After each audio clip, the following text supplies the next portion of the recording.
slow up, no I don't take shit. I got no love for the fakeness. If you wanna play tough and wanna hate this, I'll always show up. I don't ever slow up, no I don't take shit. I got no love for the fakeness. If you wanna play tough and wanna hate this, I'll always show up and make a statement. I don't ever slow up, no I don't take shit. I got no love for the fakeness. If you wanna play tough and wanna hate this, I'll always show up and make a statement. Everything I do so instinctive and so passionate. Every word I move so descriptive like an adjective. I got a vendetta against people who patented being negative when you should be getting after it. I got facts over tracks, this and that. Spitting slow, spitting fast. I could roast, I could gas. Think I'm okay at last, but I don't know if that can erase all the past. And the pettiness, a reflection of the emptiness. Hilarious, you think you're worth my time, you're delirious. Mysterious, because you hide behind a fake exterior. Inferior, you know I'll always be a bit superior. Get off of me, this ain't no humble brag. I want you to hear words, you can say them back. I want you to feel free from the chains at last, and to believe in what you got, it was built to last, yeah. Now that I've been put through hell, I never got anyone's help. I had to do it all myself.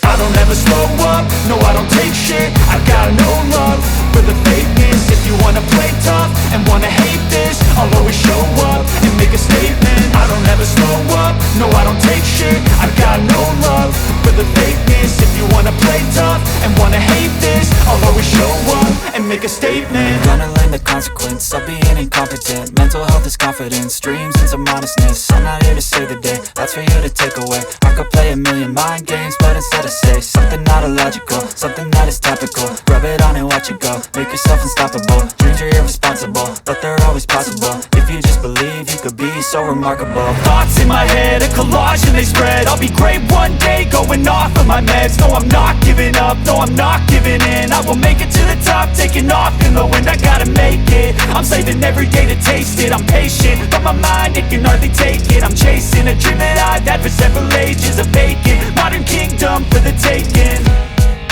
Now that I've been put through hell, I never got anyone's help. I had to do it all myself.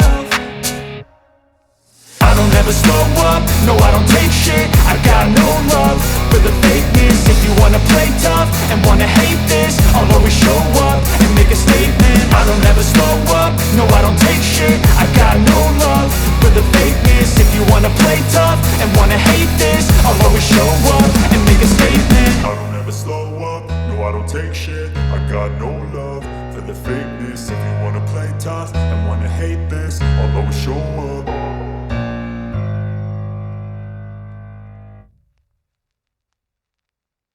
अनंत उसकी किसी बात का कोई जवाब नहीं देता। वो आरजू को बाजू से पकड़कर अपने सामने से हटा देता है और अपने कमरे में चला जाता है। आरजू वहीं गेट पर खड़ी होकर कहती है, आपके लिए खाना लाऊं? अनंत उसकी तरफ बिना ध्यान दिए कहता है, नहीं चाहिए, जाओ यहाँ से। आरजू अपनी कदम पीछे ले लेती है। वो अपने कमरे के गेट तक ही पहुंची थी कि अनंत की आवाज उसके कानों में गूंजती है, राजू खाना ला मेरे लिए। आरजू को बहुत बुरा लगता है। उसका दिल तो कर रहा था कि वो अभी अनंत के कमरे में जाए और सीधा सीधा उससे पूछ ले कि ये सब क्या चल रहा है, पर वो अनंत के गुस्से को भी जानती थी, इसलिए वो बस मन महसूस कर रह जाती है। दोनों का कमरा बिल्कुल आमने सामने था। अनंत भी उसकी हालत समझ रहा था। आरजू अंदर आती है और जोर से दरवाजा बंद कर देती है। राजू खाना लेकर आता है। भाई आपका खाना, अनंत अपनी शर्ट उतारते हुए कहता है। आरजू ने खाया? राजू उसे बताता है, नहीं भाई। अनंत बिस्तर पर उल्टा गिरते हुए कहता है, वापस ले जा इसे। राजू खाना वापस ले जाता है। उधर साहिल अभी भी पब में बैठा था, तभी उसका फोन रिंग करता है। वो फोन कान पर लगाते हुए बात करता है, हेलो जी भाई, आपने अच्छा किया जो डिलीवरी करने का टाइम और जगह बदली, क्योंकि जो जगह आपने तय की थी बस वहाँ पुलिस आ गई और कपूर के आदमी भी। साहिल फोन कट कर देता है और मन में कहता है, अब तो मुझे पक्का यकीन हो गया है कि आरजू किसी की भेजी हुई जासूस है। किसी ने ये बात बताई है, पर अभी पता लगाना होगा कि ये पुलिस की जासूस है या हमारे किसी दुश्मन की। तैयार हो जाओ मिस आरजू, अब तो मैं भी नहीं चाहता कि तुम इस घर से जाओ, क्योंकि तुम्हारे खिलाफ कोई सबूत नहीं है मेरे पास। बस कुछ दिन तुम्हारी सच्चाई तो मैं अनंत के सामने लाकर ही रहूंगा, और वो दिन तुम्हारी जिंदगी का आखिरी दिन होगा। इसके बाद वो घर के लिए निकल जाता है। अगले दिन अनंत और साहिल देर से सोने की वजह से अभी तक सो रहे थे। सुबह के 11 बज गए थे। आरजू भी आज थोड़ी देर से उठी थी, लेकिन वो अब नहाकर तैयार हो गई थी। ग्रीन कलर के सूट में वो बहुत अच्छी लग रही थी। बालों को खुला छोड़ रखा था और वो बेसब्री से अनंत के उठने का इंतजार कर रही थी। थोड़ी देर में अनंत की आंख खुलती है। आज तो उसे किसी काम से बाहर नहीं जाना था। वो उठता है और अपनी शर्ट पहनकर कमरे से बाहर आता है। नजरें जाती हैं आरजू के कमरे पर, जिसका दरवाजा बंद था। कसक तो अनंत को भी थी आरजू को देखने की, पर वो चाहकर भी आरजू को बता नहीं सकता था। वो कितना मजबूर था ये तो बस वही जानता था। वो एक टक आरजू के कमरे का दरवाजा देख रहा था, तभी पीछे से आरजू आकर कहती है, आप मुझे ढूंढ रहे हैं? अनंत एकदम से सपका जाता है, लेकिन अगले ही पल वो अपना चेहरा फेरते हुए उससे कहता है, क्यों, मुझे कुछ और काम नहीं है क्या? आरजू उसके सामने जाकर उससे कहती है, बाप रे इतना गुस्सा, इस गुस्से की वजह भी तो होगी। वो बहुत आराम से अनंत से बात कर रही थी। डर तो उसे बिल्कुल नहीं लग रहा था। अनंत गुस्से से उसकी बाजू पकड़कर कहता है, वजह बताना मैं जरूरी नहीं समझता, समझी तुम? आरजू एक टक उसकी आंखों में देखते हुए कहती है, आप भाग रही हैं मुझसे, खुद से, अपने एहसास से आप भाग रही हैं। अनंत की पकड़ उस पर ढीली हो जाती है। आरजू की आंखों में देखने की उसकी हिम्मत नहीं थी। वो एकदम से अपना चेहरा फेर लेता है। आखिर सच ही तो कहा था ना आरजू ने, वो बस भाग रहा था। आरजू वापस उसके सामने जाकर कहती है, बताइए ना, क्यों भाग रहे हैं आप मुझसे, क्यों नहीं नजरें मिला रही मुझसे? अनंत उसे कंधे से पकड़कर पीछे दीवार से लगाते हुए कहता है, इतना मुंह खोलने की सजा जानती हो ना तुम, फिर भी ये गलती कर रही हो। आरजू को बहुत तकलीफ हो रही थी, पर अनंत की बेरुखी के आगे उसे कुछ दिखाई नहीं दे रहा था। वो अपनी नजरें झुकाते हुए बोलती है, हाँ जानती हूँ, आप जो सजा देंगे मंजूर है मुझे, ज्यादा से ज्यादा मुझे मारेंगे ना तो मारिए, पर अपनी बेरुखी का कारण बताइए। ये बताइए कि आप क्यों भाग रहे हैं मुझसे? अनंत अपना एक हाथ उसकी कमर पर रखकर उसे बिल्कुल अपने करीब करते हुए कहता है, किसने बोला कि मैं तुम्हें मारूंगा? उनकी करीबी से आरजू सिहर उठती है। अनंत फिर आगे कहता है, बहुत बोलते हैं तुम्हारे होठ। आरजू अपनी आंखों को और बड़ा करते हुए उसकी तरफ देखती है। अनंत उसकी कमर पर अपना कसाव बढ़ाते हुए उसके होठों पर झुकने लगता है। ये सोचकर कि आरजू उसे रोकेगी, पर इसके बावजूद अपनी आंखें बंद कर लेती है। वो अनंत को बिल्कुल नहीं रोकती। अनंत बीच में ही रुक जाता है। आरजू बंद आंखों से ही कहती है, रुक क्यों गए? अब दीजिए ना सजा, आपकी ये सजा सराखों पर। अनंत का दिल धड़क उठता है। वो आरजू से दूर नहीं जा पा रहा था और ना अपने मकसद के चलते उसके पास भी नहीं जा पा रहा था।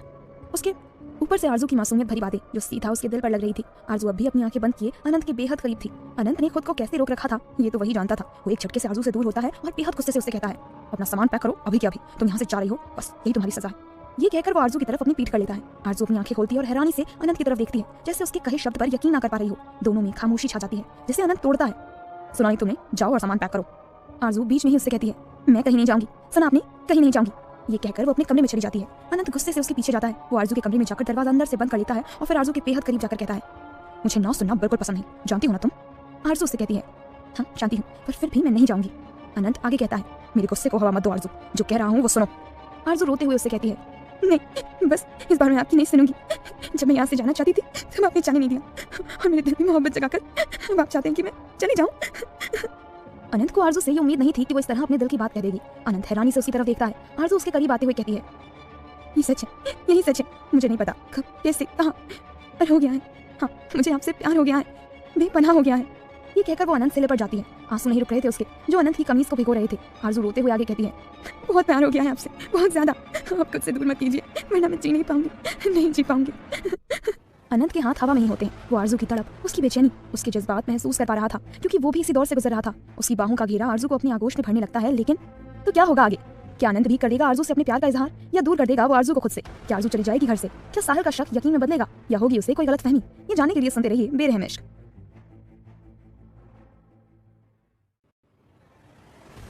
आरजू उसे लिपटते हुए कहती है, अब इतना प्यार हो गया है आपसे, आप खुद से दूर मत कीजिए प्लीज, मैं नहीं रह पाऊंगी आपके बिना।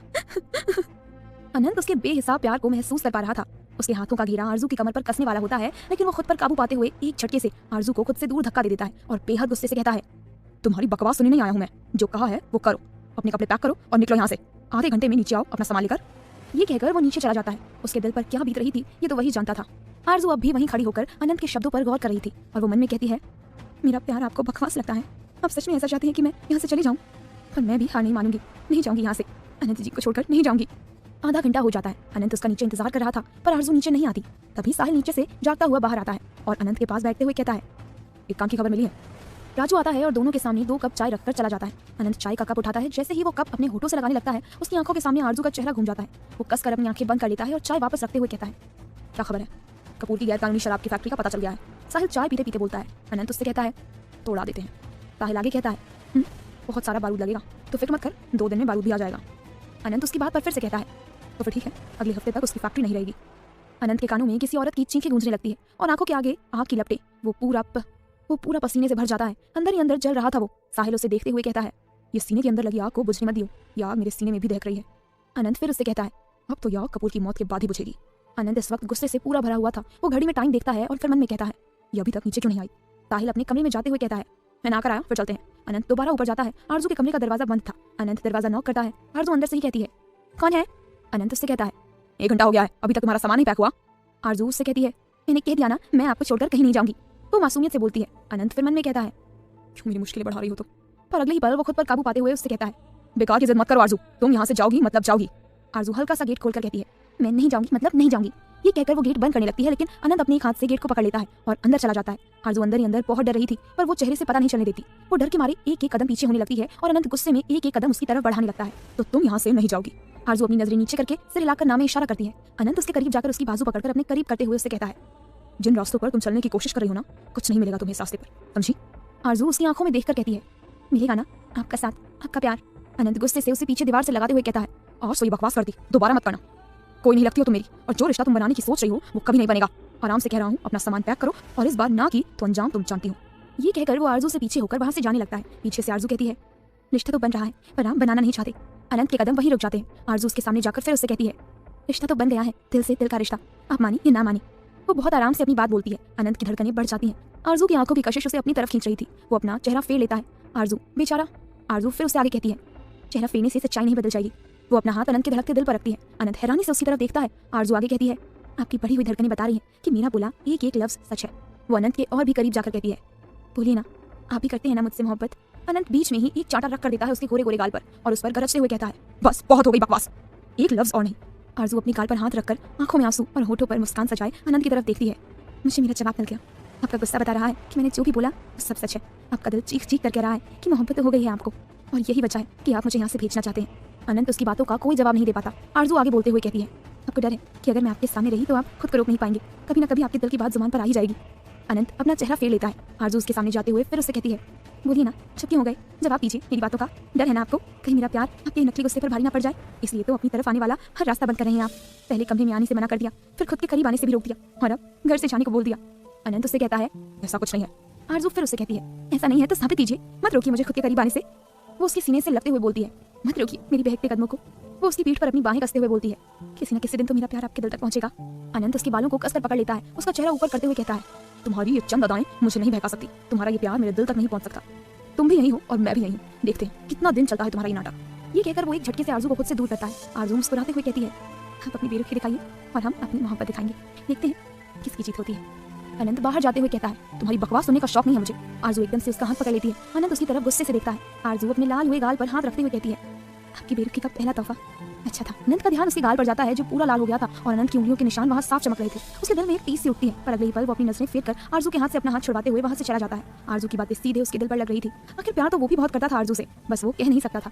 वो आरजू को बोल तो आया कि आरजू के होने या ना होने से उसे कोई फर्क नहीं पड़ता, पर सच तो ये था कि उसे फर्क पड़ने लगा था। आरजू का वो अपने प्यार का इजहार करना, उसके सीने से लगना, उसकी जिंदगी का खूबसूरत पल था वो, जो बार बार उसकी आंखों के आगे घूम रहा था और उसे बेचैन कर रहा था। मुश्किल था एक ही घर में अपने प्यार के सामने रहना और इजहार भी ना कर पाना। अनंत नीचे आता है और साहिल भी रेडी होकर अपने कमरे से निकलता है। तभी आरजू भी नीचे आती है। अनंत और आरजू की नजरें मिलती है। जहां आरजू उसे देखकर मुस्कुरा देती है, वहीं अनंत अपनी नजरें फेर लेता है। साहिल दोनों को ही देख रहा था। वो बिना कुछ बोले नाश्ता करने के लिए बैठ जाता है। आरजू किचन में चली जाती है और अनंत भी नाश्ता करने के लिए बैठ जाता है। साहिल और अनंत धीरे धीरे अपने काम की बात कर रहे थे। फिर आरजू साहिल के लिए नाश्ता लेकर आता है और नाश्ते की प्लेट साहिल के सामने रख देता है। अनंत उससे पूछता है, मेरा नाश्ता कहाँ है राजू? राजू बताता है, भाई वो पीछे से आरजू आते हुए कहती है, आपका नाश्ता यहाँ है। अनंत और साहिल दोनों ही उसकी तरफ देखते हैं, पर आरजू की नजरें सिर्फ अनंत पर थी। साहिल की तरफ तो वो ध्यान भी नहीं देती। आरजू नाश्ता लेकर अनंत के पास आती है और उसके सामने रख देती है। अनंत उसके ऊपर अपनी गहरी निगाहें डालते हुए उसे बैठने का इशारा करता है। आरजू भी चुपचाप बैठ जाती है। चाहे दोनों कैसे भी हों, पर एक दूसरे की परवाह पूरी करते थे। अनंत भी जानता था कि आरजू ने रात को भी खाना नहीं खाया है, और अगर अब उसने नाश्ता नहीं किया तो आरजू भी नहीं खाएगी। और आरजू भी जानती थी कि अनंत ने भी रात को खाना नहीं खाया, और अगर अब वो नाश्ता नहीं करेगी तो अनंत भी नाश्ता नहीं करेगा। दोनों ही बिना कुछ बोले अपना अपना नाश्ता करने लगते हैं। इतनी शांति थी कि घड़ी की टिक टिक भी साफ सुनाई दे रही थी। साहिल को तो आरजू बिल्कुल पसंद नहीं थी। वो बस उसकी हरकतों पर नजर रख रहा था। आरजू का जरूरत से ज्यादा अनंत का ख्याल रखना उसे हजम नहीं हो रहा था। मन में वो कहता है, करना क्या चाहती है लड़की? क्या अनंत को प्यार के जाल में फंसाकर उसे छोड़कर चली जाएगी? क्या अनंत से इसकी कोई दुश्मनी है? क्या अनंत के हाथों इसके किसी ने की जान गई हो, इसका बदला लेने आई हो? लेकिन जो ये दिखती है वो ये है नहीं। खैर, नजर रखनी पड़ेगी इस पर। कोई भी आकर मेरे भाई के साथ यूं खेल कर नहीं जा सकता। अनंत अपना नाश्ता खत्म करता है और आरजू की तरफ देखे बिना सीधा घर से बाहर चला जाता है। आरजू नजरों से उसका पीछा करती है। उसके जाते ही उसका चेहरा लटक जाता है। साहिल एक टक उसका चेहरा देखते हुए, ये भी तुम्हारी कोई नई चाल है या फिर तुम सच में अनंत से? आरजू उसकी तरफ देखकर उसे कहती है, वो सब मैं आपको बताना जरूरी नहीं समझती। साहिल उससे कहता है, वाह, तुम्हारी तो जुबान निकल आई है। अनंत के सामने कुछ और मेरे सामने कुछ और। 4 दिन नहीं हुए तुम्हें अनंत की जिंदगी में आए हुए और तुम्हें उससे प्यार भी हो गया। कुछ अजीब नहीं है? आरजू वहां से खड़े होते हुए कहती है, मोहब्बत है किसी से भी कभी भी हो जाती है, और जब होनी होती है तो एक पल में हो जाती है, और ना होने के लिए पूरी जिंदगी भी कम है। ये कहकर वो तेजी से अपने कमरे में चली जाती है। साहिल बस उसे जाते हुए देखता है और मन में कहता है, हर बार ये लड़की कोई ना कोई ऐसी बात करके मुझे मेरी स्नेहा की याद दिला देती है। वो कसकर अपनी आंखें बंद कर लेता है। तभी उसे अनंत का फोन आता है और वो उसे एक जगह आने को बोलता है। साहिल भी निकल जाता है। आरजू अपने कमरे में जाकर कहती है, मुझे पता है जानबूझकर गए हैं, तो सारा दिन घर नहीं आएंगे, तो मैं क्या करूंगी? मेरा तो बिल्कुल दिल ही नहीं लगता उनके बिना। उधर अनंत भी गाड़ी चला रहा था। दिमाग में आरजू की बातें घूम रही थी। उसकी मासूमियत, उसका अपनापन, उसकी नादान सी मोहब्बत, सब कुछ अनंत के दिल और दिमाग पर छाया हुआ था। उसका खुद को आरजू को थप्पड़ मारना याद आता है। उस वक्त उसे खुद पर बहुत गुस्सा आता है। वो जोर से अपना हाथ गाड़ी के शीशे में मारने वाला होता है कि तभी आरजू के शब्द उसके कानों में गूंजते हैं, कर लिया ना गुस्से में अपना नुकसान, इसलिए कहती हूँ कि थोड़ा कम गुस्सा किया कीजिए, पर आप सुनते कब है मेरी? अनंत जोर से गाड़ी के ब्रेक मारता है और एक गहरी सांस लेता है। फिर मन में खुद से कहता है, नहीं, मैं पिघल नहीं सकता, आरजू के सामने कमजोर नहीं पड़ सकता। दफनाना होगा मुझे अपने दिल के उन सभी एहसासों को कोई हक नहीं है मुझे किसी से प्यार करने का। मैं नहीं चाहता कि मेरे साथ जुड़कर आरजू की जिंदगी भी मुसीबत में पड़े। रोकना होगा मुझे खुद को। घर पर आरजू कहती है, नहीं मैं हार नहीं मानूंगी, चाहे वो कितना भी गुस्सा करें, पर मैं पीछे नहीं हटूंगी। पता नहीं क्या कारण है जो अनंत जी ने खुद को रोक रखा है, और मैं वो कारण पता लगा कर रहूंगी। मेरी मोहब्बत इतनी आसानी से हार नहीं मानेगी। अनंत जी कितना भी कहें कि उन्हें मेरे होने या ना होने से फर्क नहीं पड़ता, पर उन्हें फर्क पड़ता है, और ये बात वो बहुत जल्द अपने मुंह से कहेंगे। क्या बात है, ना अनंत पीछे हट रहा है और ना ही आरजू। देखते हैं कौन ज्यादा देर तक टिकता है और क्या साहिल ढूंढ पाता है आरजू के खिलाफ कोई सबूत, या फिर ये महज से गलतफहमी है। इन सब सवालों के जवाब जानने के लिए सुनते रहिए बेरहमिश।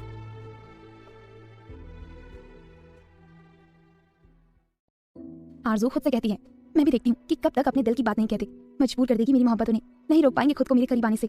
वो अपने कमरे में इधर से उधर घूमते हुए बोल रही थी, मैं जानती हूँ आप मुझसे दूर रहने के लिए मुझ पर बेवजह गुस्सा भी करेंगे, मुझे डांटेंगे भी, पर मैं सब चीज के लिए तैयार हूँ। आरजू पूरा मन बना चुकी थी अनंत के दिल की बात जुबान पर लाने के लिए। उधर अनंत भी पूरा मन बना चुका था आरजू से दूर रहने के लिए, और साहिल ने भी ठान ली थी कि वो जल्द से जल्द आरजू की सच्चाई अनंत के सामने लाकर रहेगा। खैर तीनों एक दूसरे के बारे में सोचते रहते हैं और दिन बीत जाता है। अनंत आज भी जानबूझकर सारा दिन घर नहीं आता और आरजू बेचैनी और बेसब्री से उसका इंतजार करती रहती है। रात हो जाती है। आरजू किचन में जाकर राजू से कहती है, राजू भैया अनंत जी को क्या पसंद है खाने में। राजू हैरानी से उसकी तरफ देखता है, इसे पूछ रहा हो कि तुम क्या करोगी जानकर। आरजू उसका चेहरा देखते हुए कहती है, बताइए ना भैया। राजू अपना काम करते हुए कहता है, ना बाबा, अनंत भाई को पता चल गया तो खाल खींच देंगे मेरी। फिर मन में खुद से कहता है, साहिल भाई ने बोला है कि तुम हमारे अनंत भाई के लिए ठीक नहीं हो, इसलिए तुम पर नजर रखनी होगी। मुझे नहीं पता कि कौन सही है कौन गलत, पर अनंत भाई के लिए मैं कुछ भी कर सकता हूँ। इसके बाद वो अपना काम करने लगता है। आरजू का चेहरा लटक जाता है। फिर वो राजू के पास जाकर उससे कहती है, क्या बना रहे हो भैया। राजू उसे बताता है, पालक पनीर। आरजू उससे कहती है, मैं बना लूँ। वो बहुत उम्मीद से राजू की तरफ देखती है। राजू थोड़ा मुस्कुरा कर कहता है, ठीक है बना लो। ये कहकर वहीं खड़ा होकर कोई दूसरा काम करने लगता है। आरजू खाना बनाकर अपने कमरे में चली जाती है। थोड़ी देर में अनंत और साहिल वापस आते हैं। साहिल सीधा अपने कमरे में चला जाता है और अनंत भी अपने कमरे की तरफ बढ़ जाता है। हमेशा की तरह आरजू उसके कमरे के बाहर खड़ी थी। लाइट येलो कलर का चूड़ीदार सूट, बालों को बांधकर जूड़ा बना रखा था, जिसमें बालों की कुछ लटें बाहर उसके चेहरे पर आ रही थी, जिनमें आरजू बहुत प्यारी लग रही थी। अनंत की धड़कनें बढ़ जाती हैं। वो बड़ी मुश्किल से अपनी नजरें आरजू के चेहरे पर से हटाता है। अनंत अपने कमरे में जाने लगता है। आरजू बेहद प्यार से कहती है, बहुत इंतजार करवाते हैं आप, जानबूझकर कर रहे हैं ना, बच रहे हैं ना मेरा सामना करने से। अनंत बिना कुछ बोले अपने कमरे में चला जाता है। आरजू उसके पीछे जाते हुए कहती है, कुछ तो बोलिए। अनंत उससे कहता है, बेकार की बातों का जवाब नहीं है मेरे पास। फिर उसकी तरफ देखकर उससे कहता है, और तुम यहाँ क्या कर रही हो, मना किया था ना तुम्हें यहाँ आने के लिए। आरजू उसके पास जाकर कहती है, शायद आप भूल रहे हैं कि आपने इजाजत दी है अपने आस-पास रहने की, नहीं रहने देंगे तो मुझे लगेगा कि आपको मेरे होने से फर्क पड़ता है। अनंत एक तक उसका चेहरा देख रहा था। वो बेरुखी से बोलता है, हो गया तुम्हारा नाटक, मुझे तुम्हारे होने या ना होने से कोई फर्क नहीं पड़ता, चाहे तुम पूरी रात यहाँ खड़ी रहो। ये कहकर वो अपने कपड़े उठाकर वॉशरूम में चला जाता है। आरजू वहीं खड़ी होकर उसका इंतजार करने लगती है। नीचे साहिल भी कपड़े चेंज करके राजू के पास किचन में जाता है। साहिल उससे कहता है, राजू कुछ पता चला, कोई ऐसी बात की हो उसने। राजू उससे कहता है, ज्यादा तो कुछ नहीं बात हुई, हाँ पर वो अनंत भाई की खाने को लेकर पसंद नापसंद पूछ रही थी, मैंने तो कुछ नहीं बताया। साहिल फिर उससे आगे कहता है, नजर रखना उस पर। राजू उससे कहता है, हाँ भाई आज खाना उसी ने बनाया है। साहिल फिर उससे कहता है, अच्छा तुम हिले तो नहीं ना उसके आसपास से। राजू उससे कहता है, नहीं भाई बिल्कुल भी नहीं। साहिल कहता है, बस उसकी सभी हरकतों पर नजर रखना, मुझे पल पल की खबर चाहिए उसकी। राजू उससे कहता है, जी भाई। ऊपर अनंत वॉशरूम से बाहर आता है। आरजू अब भी वहीं खड़ी थी, जो उसी की तरफ देख रही थी। अनंत की नजरें उसकी नजरों से मिलती है। वो अपना चेहरा फेर लेता है और बालकनी में जाकर सिगरेट जलाकर अपने होठों से लगा लेता है। आरजू उसी की तरफ देख रही थी। उसके कदम भी बालकनी की तरफ बढ़ जाते हैं। वो जाकर अनंत के बराबर में खड़ी हो जाती है। ये बात अनंत को भी पता चल रही थी। दोनों ही खामोश थे। अनंत तो बस हवा में सिगरेट का धुआं छोड़ रहा था और आरजू उसके पास खड़ी थी। ठंडी ठंडी हवा चल रही थी जो दोनों को बेहद सुकून दे रही थी। चाहे दोनों ही कुछ बोल नहीं रहे हों, पर दोनों ही अपने प्यार के साथ थे। जहां आरजू अपने प्यार का इजहार कर चुकी थी, वहीं अनंत अपने प्यार को दिल में दबा रहा था। अनंत अपनी सिगरेट खत्म कर चुका था। वो एक और सिगरेट जलाकर अपने होठों पर रखने वाला होता है कि तभी आरजू उसके हाथ से सिगरेट छीन लेती है। आरजू गुस्से से उसकी तरफ देखती है। आरजू उसकी तरफ देखकर उससे कहती है, ज्यादा गुस्सा करने की जरूरत नहीं है, ज्यादा सिगरेट नुकसान देती है। अनंत दूसरी सिगरेट निकालते हुए कहता है, तुम्हारी सलाह की जरूरत नहीं है, मेरी जिंदगी है, मैं कुछ भी करूं, तुमसे मतलब, तुम होती कौन हो मुझे रोकने वाली। वो सामने देखते हुए बोलता है। आरजू बहुत प्यार से उसकी तरफ देखते हुए उससे कहती है, मैं आपकी कौन हूँ और कौन नहीं ये मुझे बताने की जरूरत नहीं है, वो तो आप मुझसे बेहतर जानते हैं। अनंत की धड़कनें बढ़ जाती हैं। आरजू की तरफ देखने की उसकी हिम्मत नहीं थी। वो कोई जवाब नहीं दे पाता। आरजू उससे कहती है, आप खाना नीचे चलकर खाइएगा या मैं ऊपर ही ले आऊं। अनंत बिना कुछ बोले नीचे चला जाता है। आरजू भी उसके पीछे जाती है। साहिल पहले से ही उसका इंतजार कर रहा था। अनंत भी खाने के लिए बैठ जाता है। आरजू किचन में जाकर खाना लेकर आती है और अनंत को परोसने लगती है। अनंत बीच में ही अपना हाथ दिखाकर कहता है, खुद ले सकता हूँ, तुम्हें तकलीफ लेने की कोई जरूरत नहीं है। आरजू उसका हाथ पीछे करते हुए उसको खाना परोसते हुए कहती है, ये तकलीफ नहीं मेरा सुकून है। आज तो आरजू को साहिल से भी कोई फर्क नहीं पड़ रहा था। उसकी बातें हर बार अनंत के दिल पर लगती थी। आरजू उसे खाना परोसती है और फिर खुद भी उसी के साथ वाली कुर्सी पर बैठ जाती है। साहिल तो अपना खाना उठाकर अपने कमरे में चला जाता है। रह जाते हैं बस अनंत और आरजू। अनंत बिना कुछ बोले अपना खाना खाने लगता है। आरजू उसी को देख रही थी। अनंत खाने का एक निवाला उसे होठों से लगाते हुए कहता है, मुझे देखने से तुम्हारा पेट नहीं भरेगा। वो बेरुखी से बोलता है। आरजू खाना खाने लगती है और मन में कहती है, आपकी बेरुखी के पीछे छिपा प्यार नजर आ रहा है मुझे। आप मानिए या ना मानिए, प्यार तो आप ही करते हैं, पर पता नहीं क्यों रोक रखा है आपने खुद को। दोनों खामोशी से अपना खाना खा रहे थे। कुछ देर में खाना खत्म करके अनंत ऊपर टेरेस पर चला जाता है। आरजू बर्तन उठाकर किचन में जाती है और फिर बर्तन रखकर ऊपर अपने कमरे में। दोनों को बेचैनी ने घेर रखा था। अनंत जितना आरजू से दूर रहना चाह रहा था, उतना ही आरजू का प्यार, उसका अपनापन, उसकी बातें, सब कुछ अनंत पर भारी पड़ रही थी। जब आरजू से नहीं रहा जाता तो वो भी टेरेस की तरफ चली जाती है। ठीक उसी वक्त अनंत नीचे जाने लगता है। उधर आरजू ऊपर जाती है और अनंत सीढ़ियों की तरफ आता है, जिससे दोनों ही संभल नहीं पाते और टकरा जाते हैं। दोनों का बैलेंस बिगड़ता है और दोनों ही गिर जाते हैं। अनंत नीचे जमीन पर और आरजू उसके ऊपर। अनंत के दोनों हाथ उसकी पीठ पर थे और आरजू के दोनों हाथ उसके सीने पर। दोनों की शोर करती धड़कनें साफ सुनाई दे रही थी। आरजू के बाल खुलकर चेहरे पर आ गए थे। चांद की रोशनी में वो बहुत खूबसूरत लग रही थी। जहां अनंत की नजरें बस आरजू के चेहरे पर टिकी थी, वहीं आरजू ने अपनी आंखें कसकर बंद कर रखी थी। होठ कांप रहे थे उसके। इस वक्त वो बहुत प्यारी लग रही थी। अनंत के हाथ उसकी पीठ पर कस रहे थे। आरजू कसकर उसकी शर्ट पकड़ लेती है। अनंत अपने एक हाथ से उसके आगे आए बालों को एक कान के पीछे करता है, पर अचानक से वो बीच में ही अपने हाथ को रोक लेता है और अगले ही पल बेहद गुस्से से आरजू को अपने ऊपर से हटा देता है, जिससे आरजू जमीन पर गिर जाती है और कोहनी पर चोट लग जाती है। आरजू की आह निकल जाती है। अनंत के हाथों की मुट्ठियां कस जाती हैं, पर चेहरे पर सख्त भाव ही रखता है। वो खुद खड़ा हो जाता है। आरजू अभी जमीन पर बैठी थी और अपनी कोहनी पर खुद ही फूंक मार रही थी। अनंत बेहद गुस्से से उस पर चिल्लाते हुए कहता है, पागल हो तुम? क्या दिमाग खराब है तुम्हारा? क्या करने आई थी तुम यहाँ मेरे पीछे? वो इस वक्त बहुत गुस्से में था। दरअसल ये गुस्सा आरजू को चोट लगने के कारण था, जो उसकी वजह से ही लगी थी। आरजू की आंखों में नमी तैर जाती है। वो उसकी तरफ देखते हुए मन में कहती है, इतनी बेरहम तो नहीं है आप जितना बन रहे हैं। अनंत उसके पास जाकर कहता है, ऐसी क्या देख रही हो? ऐसा ही हूँ मैं, बेरहम। तुम्हारे साथ दो पल ढंग से बात क्या कर ली? तुम मुझसे मेरा प्यार समझ बैठी, तो इसमें मैं क्या करूँ? मेरे साथ तो आए दिन कोई ना कोई लड़की होती है, अब सबसे तो प्यार नहीं कर सकता ना? आरजू की आंखों की नमी लुढ़ककर गालों पर आ गई। वो बस एक टक अनंत का चेहरा देख रही थी। उसके आंसू अनंत को भी बहुत तकलीफ दे रहे थे, पर वो खुद पर काबू पाते हुए कहता है, बंद करो ये रोना धोना, अभी भी कह रहा हूँ, चली जाओ यहाँ से। मेरे साथ रहने के सपने देखोगी तो सिवाय दर्द के कुछ नहीं मिलेगा। आरजू बीच में ही कहती है, बस कीजिए आप, कितना झूठ बोलेंगे? अनंत उसके पास ही खड़ा था, पर उसने एक बार भी आरजू को उठाने की कोशिश नहीं की। वो आरजू की तरफ देख रहा था और आरजू उसकी तरफ। आरजू खुद ही उसका हाथ पकड़ के खड़ी हो जाती है और हल्की गुस्से से और मासूमियत से कहती है, खबरदार आपने मेरे अनंत जी के बारे में कुछ भी कहा तो कुछ बोल नहीं रही हूँ, इसका मतलब ये नहीं कि आप कुछ भी बोलेंगे। हाँ नहीं तो बड़े आए लड़कियों वाले।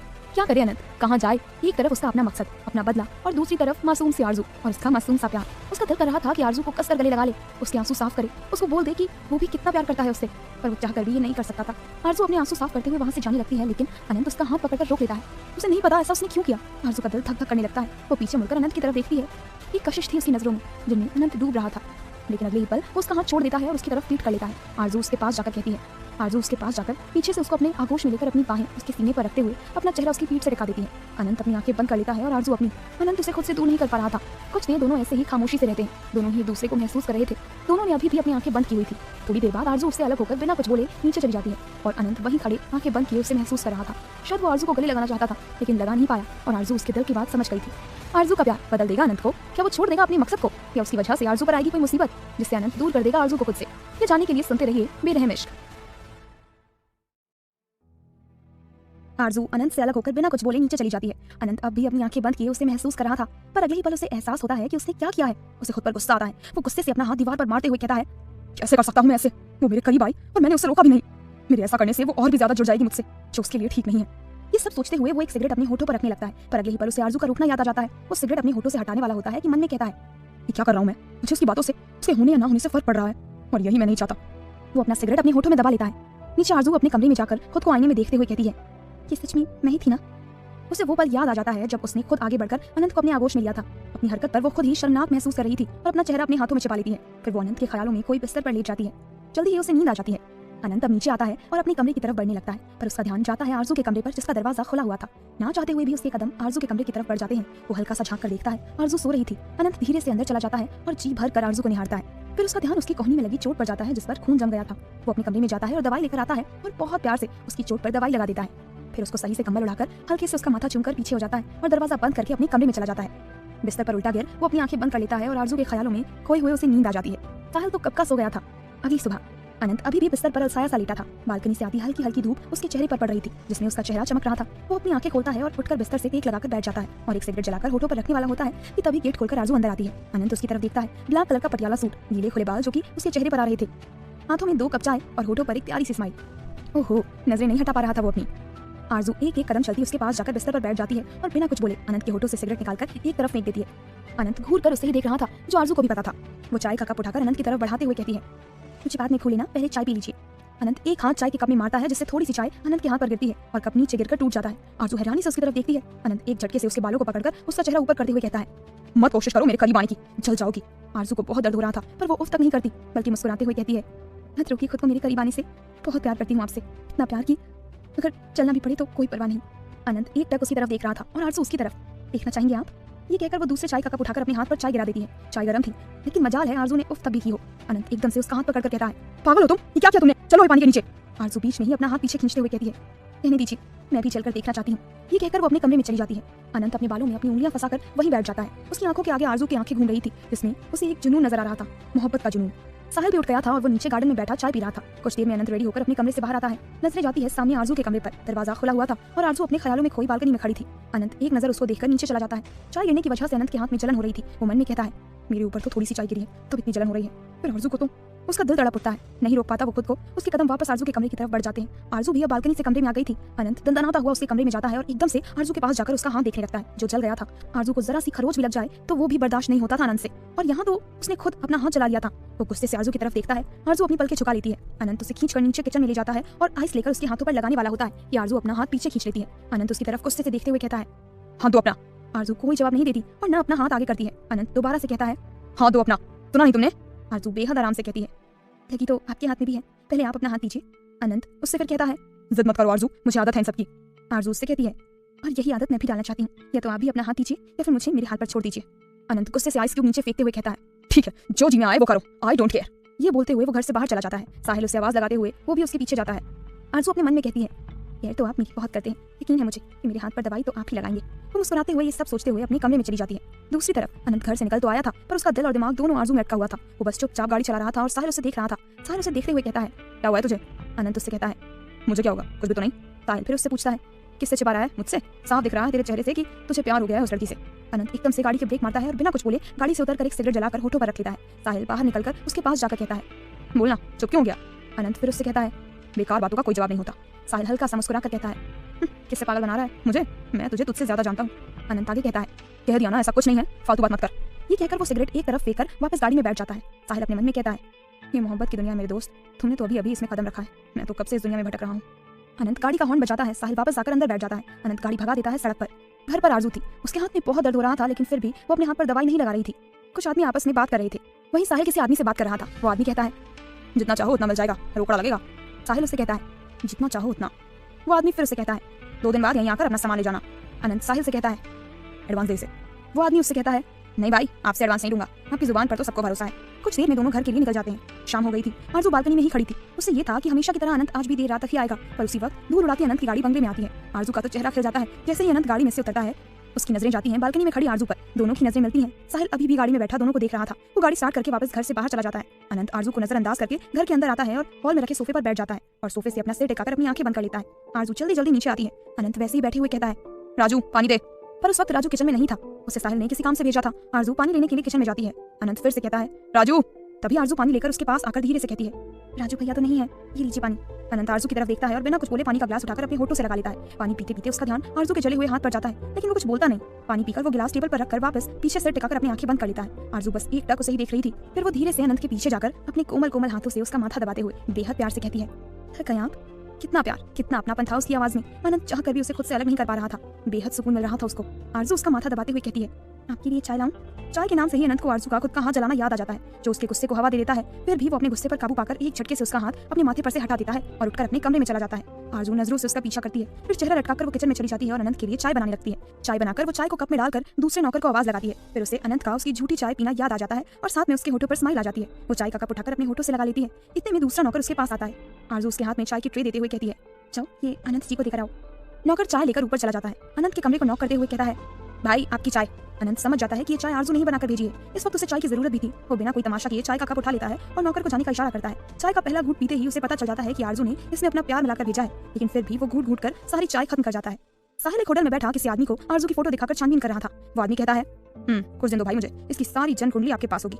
ऐसे ही रात हो जाती है। साहिल तो अभी तक घर नहीं आया था। अनंत एक बार भी अपने कमरे से बाहर नहीं निकला था। अपना खाना भी उसने ऊपर अपने कमरे में ही मंगवा लिया था। वो बात अलग है कि उसने खाया नहीं था, सिर्फ आरजू को दिखाने के लिए कि उसने खाना खा लिया है, ताकि आरजू भी खा ले। आरजू ने भी अपना खाना ऊपर ही मंगा लिया था, लेकिन खाया उसने भी नहीं था। दोनों ही अपने अपने कमरे में बेचैनी से चक्कर काट रहे थे और एक दूसरे के सोने का इंतजार कर रहे थे। रात गहरा जाती है। साहिल घर वापस आता है, जिसने शराब पी रखी थी। वो आता है और अपने कमरे में जाकर सो जाता है। आरजू धीरे से अपने कमरे का दरवाजा खोलती है और अनंत के कमरे के पास जाकर हल्का सा गेट खोलकर देखती है। अनंत बिस्तर पर उल्टा लेटा नजर आता है। आरजू धीरे से अंदर चली जाती है। आरजू का एहसास होते ही अनंत सोने का नाटक करने लगता है। अनंत को गहरी नींद में सोया समझकर आरजू उसके पास जाकर बेहद प्यार से अपने होंठ उसके माथे पर रख देती है। अनंत की धड़कनें बढ़ जाती हैं। क्या अनंत रोक पाएगा आरजू को, या आरजू का प्यार बदल देगा उसको? क्या मिलेगा साहिल को आरजू के खिलाफ कुछ सुराग? ये जानने के लिए सुनते रहिए बेरहम इश्क। अनंत को गहरी नींद में सोया समझकर आरजू उसके पास जाकर बेहद प्यार से अपने होंठ उसके माथे पर रख देती है। अनंत की धड़कनें बढ़ जाती हैं। आरजू की करीबी उसे बेचैन कर रही थी। उसने खुद को कैसे रोक रखा था ये तो वही जानता था। आरजू धीरे से उससे अलग होकर उसके जले हुए हाथ पर दवाई लगाती है और फिर चुपचाप अपने कमरे में चली जाती है। अनंत मन में कहता है, मत आओ मेरे करीब, मत करो मेरी इतनी परवाह, आदत नहीं है मुझे इन सब की। आरजू के जाने के बाद वो उठता है और पास रखी शराब की बोतल को अपने होठों से लगा लेता है। बार बार उसको आरजू का अपने माथे पर होठ रखना याद आ रहा था, जिससे उसको एक अलग ही एहसास हो रहा था। आज तो शराब पीने के बाद भी उसको कोई नशा नहीं हो रहा था। कुछ देर बाद उसके कदम आरजू के कमरे की तरफ बढ़ जाते हैं। हमेशा की तरह दरवाजा खुला था और आरजू सो रही थी। अनंत भी उसके पास जाकर बेहद प्यार से उसका माथा चूम लेता है। उसका ध्यान आरजू के जले हुए हाथ पर जाता है, जिसे देखकर वो मन में कहता है, पागल है बिल्कुल, ऐसे अपना हाथ कौन चलाता है। वो भी आरजू के हाथ में बहुत आराम से दवाई लगा देता है। फिर उसे सही से कंबल उड़ाकर दरवाजा बंद करके वापस अपने कमरे में आ जाता है। पर उसकी आंखों में नींद नहीं थी। रह रहकर उसको आरजू का ख्याल आ रहा था। मन में वो खुद से कहता है, कहीं आरजू का जुनून उसे किसी मुसीबत में न डाल दे। ये सब सोचते सोचते वो लेट जाता है, लेकिन उसे नींद नहीं आती। पूरी रात वो बेचैनी से निकाल देता है। अगली सुबह के 5 बज रहे थे। अनंत उठता है और नहाने चला जाता है। कुछ देर में वो नहा कर आता है और रेडी होने लगता है। वो हमेशा सफेद कमीज ही पहनता था। इस वक्त भी वो कपड़े पहनकर पूरा तैयार था। साहिल के फोन पर एक मैसेज सेंड कर वो कमरे से बाहर निकलता है। नजरें ना चाहते हुए भी आरजू के कमरे पर चली जाती है। दिल आरजू को देखने के लिए बगावत पर उतर आता था। वो धीरे से आरजू के कमरे का दरवाजा खोलता है। आरजू गहरी नींद में सो रही थी। उसके रेशमी बाल चेहरे पर आ रहे थे, जिन्हें वो बहुत प्यारी लग रही थी। अनंत अंदर चला जाता है और आरजू के चेहरे पर आ रहे बालों को पीछे कर देता है। मन में वो खुद से कहता है, जानता हूँ तुम पीछे नहीं हटोगी, इसलिए अब मुझे ही तुमसे दूर रहना होगा। मैं जो करने जा रहा हूँ वही हम दोनों के लिए सही होगा। वैसे भी मैं अपने मकसद के बहुत करीब हूँ। बहुत इंतजार किया है मैंने उस कपूर की बर्बादी का। अब इतने करीब आकर मैं पीछे नहीं हट सकता। वो जी भर कर आरजू को देखता है और फिर घर से निकल जाता है। जाने से पहले वो राजू को कुछ समझाता है और चला जाता है। सुबह 7 बजे आरजू की नींद खुलती है। वो अंगड़ाई लेते हुए उठती है। घड़ी में टाइम देखते हुए कहती है, अभी तक तो अनंत जी सो रहे होंगे। ऐसा करती हूँ, पहले नहा लेती हूँ, फिर उन्हें जगाऊंगी। ये सोचते हुए वो नहाने के लिए चली जाती है। साहिल भी उठ जाता है। वो उठता है और सबसे पहले अपना फोन चेक करता है। अनंत का मैसेज पढ़ने के बाद वो भी उठकर नहाने के लिए चला जाता है। आरजू नहाकर बाहर आती है। पिंक कलर के पटियाला सूट में वो बहुत प्यारी लग रही थी। अपने बालों को बांधते हुए वो कमरे से बाहर जाती है तो देखती है कि सामने अनंत के कमरे का दरवाजा खुला हुआ था। आरजू मन में कहती है, आज जल्दी उठ गई क्या। वो धड़कते दिल के साथ अंदर चली जाती है, पर अनंत वहाँ होता तो उसे नजर आता ना।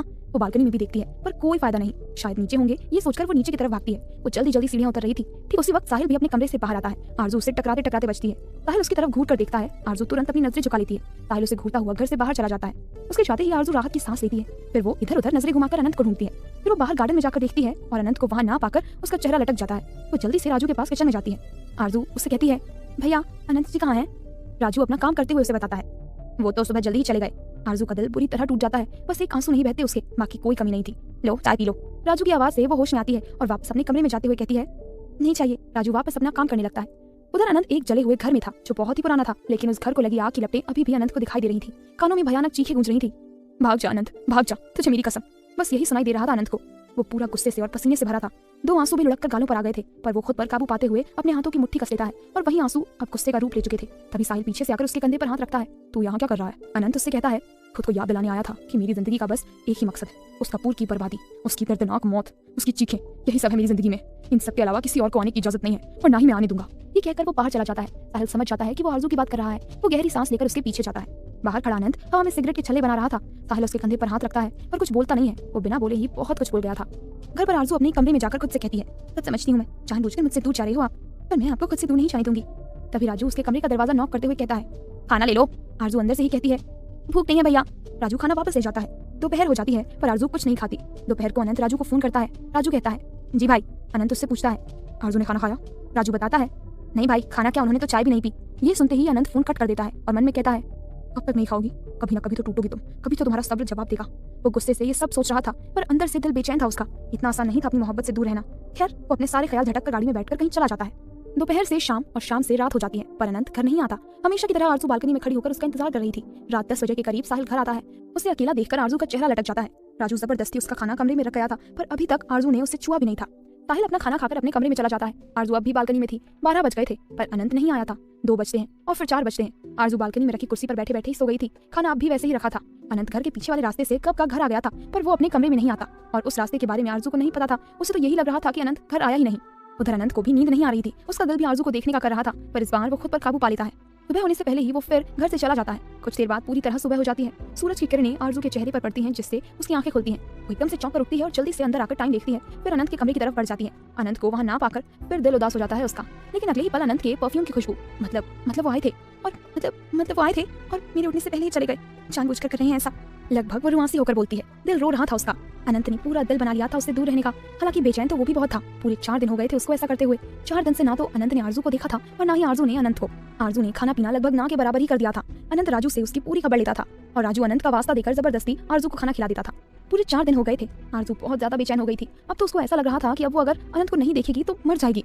आज भी सारा दिन अनंत घर नहीं आया। रात हो जाती है और साहिल घर आता है। साहिल और आरजू एक दूसरे से बिल्कुल बात नहीं करते थे, लेकिन आज आरजू से रहा नहीं जाता तो जल्दी से वो साहिल के पास जाती है। साहिल की नजर जैसे ही उस पर पड़ती है उसके कदम रुक जाते हैं। आरजू के कदम भी थम जाते हैं। वो अपनी नजरें झुकाते हुए बोलती है, आपसे कुछ बात करनी है। साहिल बिना कुछ बोले अपने कमरे की तरफ जाने लगता है। आरजू उसके पीछे जाते हुए कहती है, सुनिए। साहिल गुस्से में कहता है, क्या है? आरजू उससे कहती है, वो अनंत जी कहाँ हैं, कब आएंगे वो? साहिल उससे कहता है, मुझे नहीं पता, इतना लग रहा है तो खुद ढूंढो। अनंत जी कहाँ हैं? बड़बड़ करता हुआ वो अपने कमरे में चला जाता है और जोर से दरवाजा बंद कर लेता है। आरजू अपने मन में कहती है, नहीं बस बहुत हो गया, आज तो मैं उनसे मिलकर ही रहूंगी। ये सोचते सोचते वो किचन में जाकर एक चाकू उठाकर अपनी हथेली पर गहरा कट मार लेती है ताकि दर्द की वजह से उसे नींद ना आए। इसके बाद वो अपने कमरे में चली जाती है और दरवाजा अंदर से बंद कर लेती है। वो बालकनी में भी नहीं जाती, कमरे की लाइट भी बंद कर देती है जिससे अनंत को लगे कि वो सो गई है। बाहर बहुत तेज हवा चल रही थी, शायद बारिश होने वाली थी। तकरीबन 3 बजे अनंत ऊपर अपने कमरे में जाता है। आरजू के कमरे का बंद दरवाजा और बंद लाइट उसे यकीन दिला देती है कि वो सो रही थी। वो अपने कमरे में जाता है और वॉशरूम में जाकर शावर खोलकर उसके नीचे खड़ा हो जाता है। कुछ देर में वो बाहर आता है और आईने के सामने जाकर रेडी होने लगता है। वो अपनी व्हाइट शर्ट के बटन बंद कर रहा था। बटन बंद करते करते उसकी नजर आईने में से होते हुए पीछे जाती है जहां आरजू अपने दोनों हाथ बांधे उसे ही देख रही थी। वो हैरानी से पीछे मुड़कर देखता है और आरजू को इतने दिनों बाद देखकर दिल की धड़कनें रफ्तार पकड़ लेती हैं उसकी। आरजू एक एक कदम चलती उसके बेहद करीब जाकर एकदम से उसके सीने से लग जाती है और अपनी बाहें उसकी पीठ पर कस देती है। दोनों का दिल सामान्य गति से तेज हो जाता है। अनंत को आरजू से ये उम्मीद नहीं थी। आरजू उसके सीने में समाती अपनी बाहें उसकी पीठ पर कसाती जा रही थी, लेकिन अनंत उसे नहीं छूता। लेकिन वो उसके बेहिसाब प्यार को महसूस कर पा रहा था। आरजू अपनी आंखें बंद कर लेती है। उसकी आंखों के किनारे से आंसू बह जाते हैं जो अनंत की कमीज पर गिर रहे थे। वो कितनी बेचैन थी ये उसके आंसू बता रहे थे। एक पल के लिए तो अनंत की भी आंखें बंद हो जाती हैं और उसका हाथ खुद ब खुद आरजू के बालों पर चला जाता है और प्यार से उसके बालों को सहलाने लगता है। क्या कुछ दिनों की दूरी कर देगी अनंत को मजबूर? क्या बोल देगा वो अपने दिल की बात? क्या मिल जाएगी आरजू को मंजिल? या रोक लेगा इस बार भी अनंत अपने जज्बातों को? ये जानने के लिए सुनते रहिए बेरहम इश्क। आरजू के गिरते आंसू अनंत को बेचैन कर रहे थे। अनंत का हाथ खुद ब खुद उसके बालों पर चला जाता है और वो प्यार से उसके बालों को सहलाने वाला होता है, लेकिन बीच में ही वो खुद पर काबू पाता है और बेहद गुस्से से आरजू को खुद से दूर कर देता है। आरजू फिर से उससे लिपटते हुए बोली, क्यों आखिर क्यों कर रहे हैं आप मेरे साथ ऐसा? क्यों दूर जा रहे हैं मुझसे? क्यों नहीं दिखाई देती आपको मेरी मोहब्बत? वो रोते रोते बोल रही थी पर उससे बोला नहीं जा रहा था। हिचकियां बंद गई थी उसकी। अनंत से उसकी हालत देखी नहीं जा रही थी। दिल रो रहा था उसका भी। उसका दिल कर रहा था कि कसकर आरजू को अपने सीने से लगा ले ताकि उसके कलेजे को भी ठंडक मिल जाए। आरजू फिर रोते हुए कहती है, बोलिए ना, जवाब दीजिए, क्या मिल रहा है आपको दोनों को तकलीफ देकर? जानबूझकर कर रहे हैं ना आप ये? अनंत कुछ बोल नहीं रहा था। मन में सोचता है, क्या कर रहा है अनंत? ये वक्त कमजोर पड़ने का नहीं है। अगर आज तू कमजोर पड़ गया तो। वो एक गहरी सांस लेता है और एक झटके से आरजू को दूर धक्का देते हुए बोलता है, क्या नाटक लगा रखा है तुमने? हाँ, जब तुम्हें एक बार कह दिया कि मुझे तुमसे कोई मतलब नहीं है, तुम्हारे होने या ना होने से मुझे कोई फर्क नहीं पड़ता, तो इतनी सी बात क्यों तुम्हारे समझ में नहीं आ रही है? आरजू कहती है, इतनी सी बात नहीं है ये, आप झूठ बोल रहे हैं मुझसे भी और खुद से भी। अगर आप प्यार नहीं करते मुझसे तो क्यों मेरे सामने आने से बच रहे हैं? क्यों आप रात रात भर घर नहीं आते हैं तो क्यों मेरे उठने से पहले ही चले जाते हैं? बोलिए, जवाब दीजिए। वो लगभग गुस्से से चिल्लाते हुए बोलती है। अनंत गुस्से से एक एक कदम चलता हुआ उसके पास जाता है और उसे दोनों बाजुओं से पकड़कर उसकी आंखों में देखते हुए बोला, क्योंकि मैं तुम्हारी इस बकवास बातों का जवाब देना जरूरी नहीं समझता, समझी तुम? आरजू फिर उससे। आरजू बेखौफ होकर उसकी आंखों में देखते हुए कहती है, जवाब देना जरूरी नहीं समझते या देना नहीं चाहते, क्योंकि आप डरते हैं मेरी मोहब्बत से, डरते हैं मेरी दीवानगी से, डरते हैं आप खुद से, तभी तो भाग रहे हैं मुझसे। मेरा सामना करने की हिम्मत नहीं है आपके अंदर, ये साबित कर दिया है आपने। आरजू की बातें अनंत के गुस्से को बढ़ा रही थी। वो आरजू को गले से पकड़कर पीछे दीवार से लगा देता है और एक हाथ से उसकी हथेली को कसकर पकड़ता है, उस हथेली को जिस पर आरजू ने चाकू से गहरा काटा था। आरजू को दर्द होता है जो उसके चेहरे पर भी नजर आता है, पर वो अपने होठ से लेती है। अनंत जोर से उसका गला दबाते हुए, बकवास बंद करो अपनी, वरना आज मैं क्या कर बैठूंगा मुझे भी नहीं पता। वो उसकी हथेली को मसलते हुए बोला, लेकिन आरजू हार नहीं मान रही थी। वो वैसे ही बोलती है, बकवास नहीं, सच्चाई है ये, जो आपसे सुनी नहीं जा रही। तड़प रहे हैं आप भी अंदर ही अंदर, लेकिन जिद नहीं छोड़ रहे अपनी। अनंत जोर से अपना हाथ दीवार पर मारते हुए बोला, चुप हो जाओ वरना बोलने लायक नहीं बचोगी तुम। अचानक से बाहर बहुत तेज बारिश शुरू हो जाती है। दोनों ही बालकनी से बाहर देखते हैं। दोनों ही अब भी बेहद करीब थे। अनंत का गुस्सा अभी भी कम नहीं हुआ था। अचानक ही उसकी नजर आरजू के हाथ पर पड़ती है। वो उसका हाथ ऊपर करके उसकी चोट को देखता है और फिर आंखों से आग उगलता हुआ आरजू की तरफ। आरजू अपनी आंखें झुका लेती है। अनंत दांत भींचकर कहता है, कैसे हुआ ये? आरजू कोई जवाब नहीं देती और ना ही अपनी नजरें ऊपर करती है। अनंत उसके और भी करीब जाकर कहता है, मैंने पूछा कैसे हुआ ये? आरजू बिना अपनी पल के ऊपर किए मासूमियत से बोलती है, नहीं मैं नहीं बताऊंगी, वरना आप डांटेंगे। अनंत का सब्र जवाब दे रहा था। वो अपने हाथ से उसका मुंह पकड़कर ऊपर करता है और बहुत ही गुस्से से बोला, तुम सीधी तरह बता रही हो या नहीं? आरजू अपनी बड़ी बड़ी आंखों से उसकी तरफ देखते हुए बेहद मासूमियत से कहती है, आप ऐसे पूछोगे तो मैं नहीं बता रही फिर, आनी तो। उसकी मासूमियत अनंत के गुस्से पर भारी पड़ रही थी। वो खो जाता है उसकी मासूमियत में। अनंत एक गहरी सांस लेकर बहुत आराम से बोला, अच्छा मैं नहीं डांटूंगा, अब बताओ कैसे लगी है? आरजू फिर उससे कहती है, ओ आप देर से आते हैं और मेरे उठने से पहले ही चले जाते हैं, मुझसे नहीं रहा जा रहा था आपके बिना तो। अनंत फिर उससे पूछता है, तो क्या?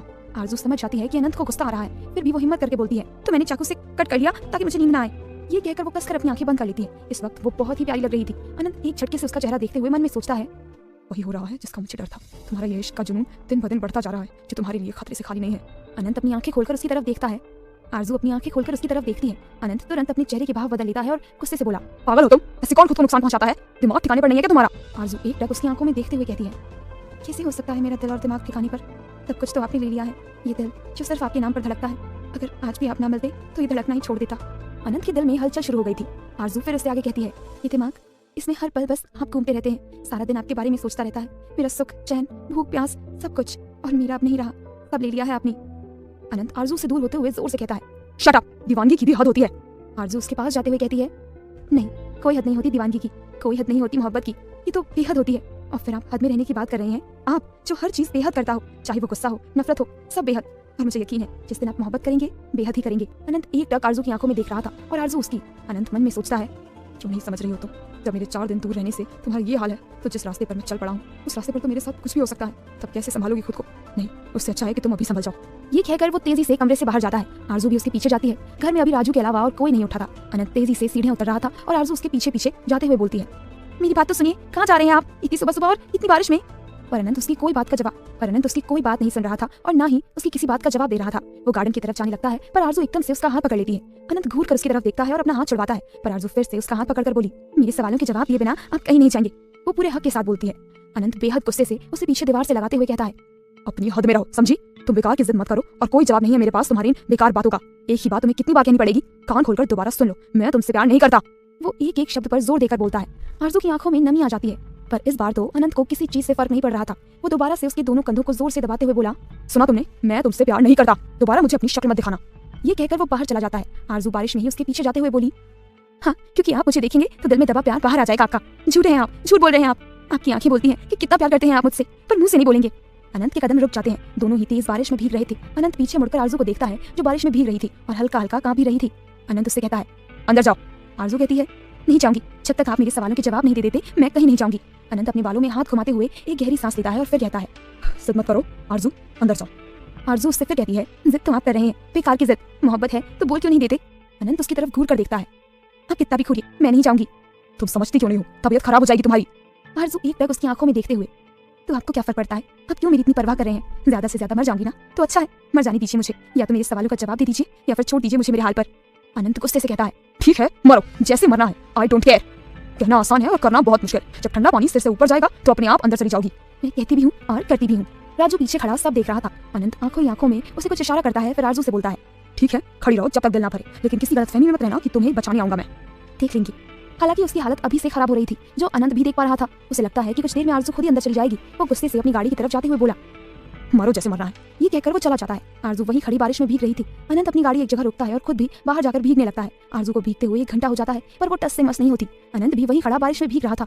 राजू आरजू के पास जाकर बोला, कब तक भीगती रहोगी? अनंत भाई नहीं आने वाले, वो आएंगे, सिर झुकाएंगे। पागल मत बनो, हालत देखो अपनी। मैं जानता हूँ अनंत भाई को, वो नहीं आएंगे। मैं भी जानती हूँ उन्हें, वो जरूर आएंगे। राजू बहुत कोशिश करता है, पर आरजू नहीं मानती। राजू अनंत को फोन करता है, हाँ मानी वो? नहीं भाई, अभी तक तो नहीं, मैंने बहुत मनाया पर वो नहीं मानी। अनंत बिना कुछ बोले फोन कट कर देता है। 8 बजे के करीब साहिल की आंख खुलती है। वो बाहर आता है और नजरें जाती है सामने भीगती हुई आरजू पर, जो ठंड से बुरी तरह कांप रही थी। उसे भीगते हुए काफी टाइम हो गया था। राजू भी खड़ा आरजू को देख रहा था। साहिल राजू के पास जाता है और उससे पूछता है, ये क्या नाटक लगा रखा है इसने? राजू उसे सारी बात बताता है। साहिल गुस्से से आरजू की तरफ देखते हुए कहता है, सब नाटक है, मर जाए तो अच्छा है। तो क्या लगता है, अनंत आएगा आरजू को बचाने, या हार मान जाएगी आरजू की मोहब्बत, या जीतेगी आरजू की जुनूनी मोहब्बत? क्या हो जाएगा? अनंत मजबूर, कह देगा वो आरजू को अपने दिल की बात? ये जानने के लिए सुनते रहिए बेरहम इश्क।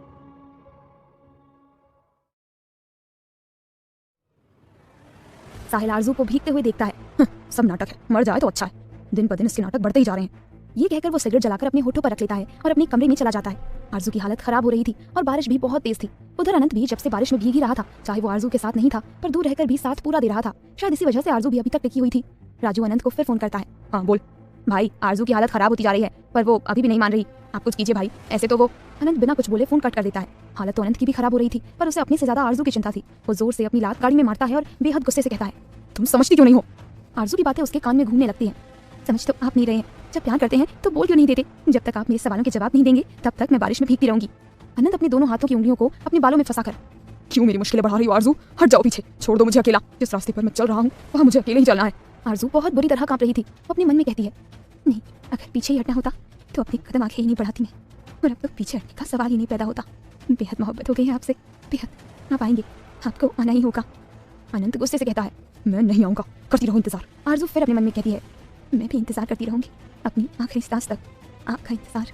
2 घंटे और बीत जाते हैं, पर ना तो आरजू वहाँ से हिलती है और ना ही अनंत वापस आता है। साहिल अपने कमरे की खिड़की में से आरजू को देखता है, जिसकी हालत अब बहुत ज्यादा खराब हो रही थी। उसने अपने दुपट्टे से खुद को कवर कर रखा था, लेकिन वो किसी भी वक्त बेहोश होकर गिरने वाली थी। ना तो उसने कल रात से कुछ खाया था, ऊपर से इतनी तेज बारिश में वो कब से भीग रही थी। साहिल उसको ऐसे ही देखते हुए खुद से कहता है, जी में तो आता है कि इसे अभी इसी वक्त गोली मार दूं, बाद में सारा जो होगा देखा जाएगा। जब से आई है हर रोज इसका कोई ना कोई नया नाटक होता ही है। पहले खुद जाने को बोल रही थी और अब अनंत यहाँ से जाने को बोल रहा है तो जा नहीं रही है। और ये नया शुरू किया है इसने, प्यार करती हूँ। कोई प्यार नहीं करती अनंत से, बस ये जिस मकसद से यहाँ आई है उसको पूरा करने के लिए ये बस अनंत का इस्तेमाल कर रही है, और ये मैं बहुत जल्द साबित कर दूंगा। इसके बाद वो अपनी खबरी को फोन करता है। जी भाई, जिस लड़की की फोटो भेजी थी उसका कुछ पता चला?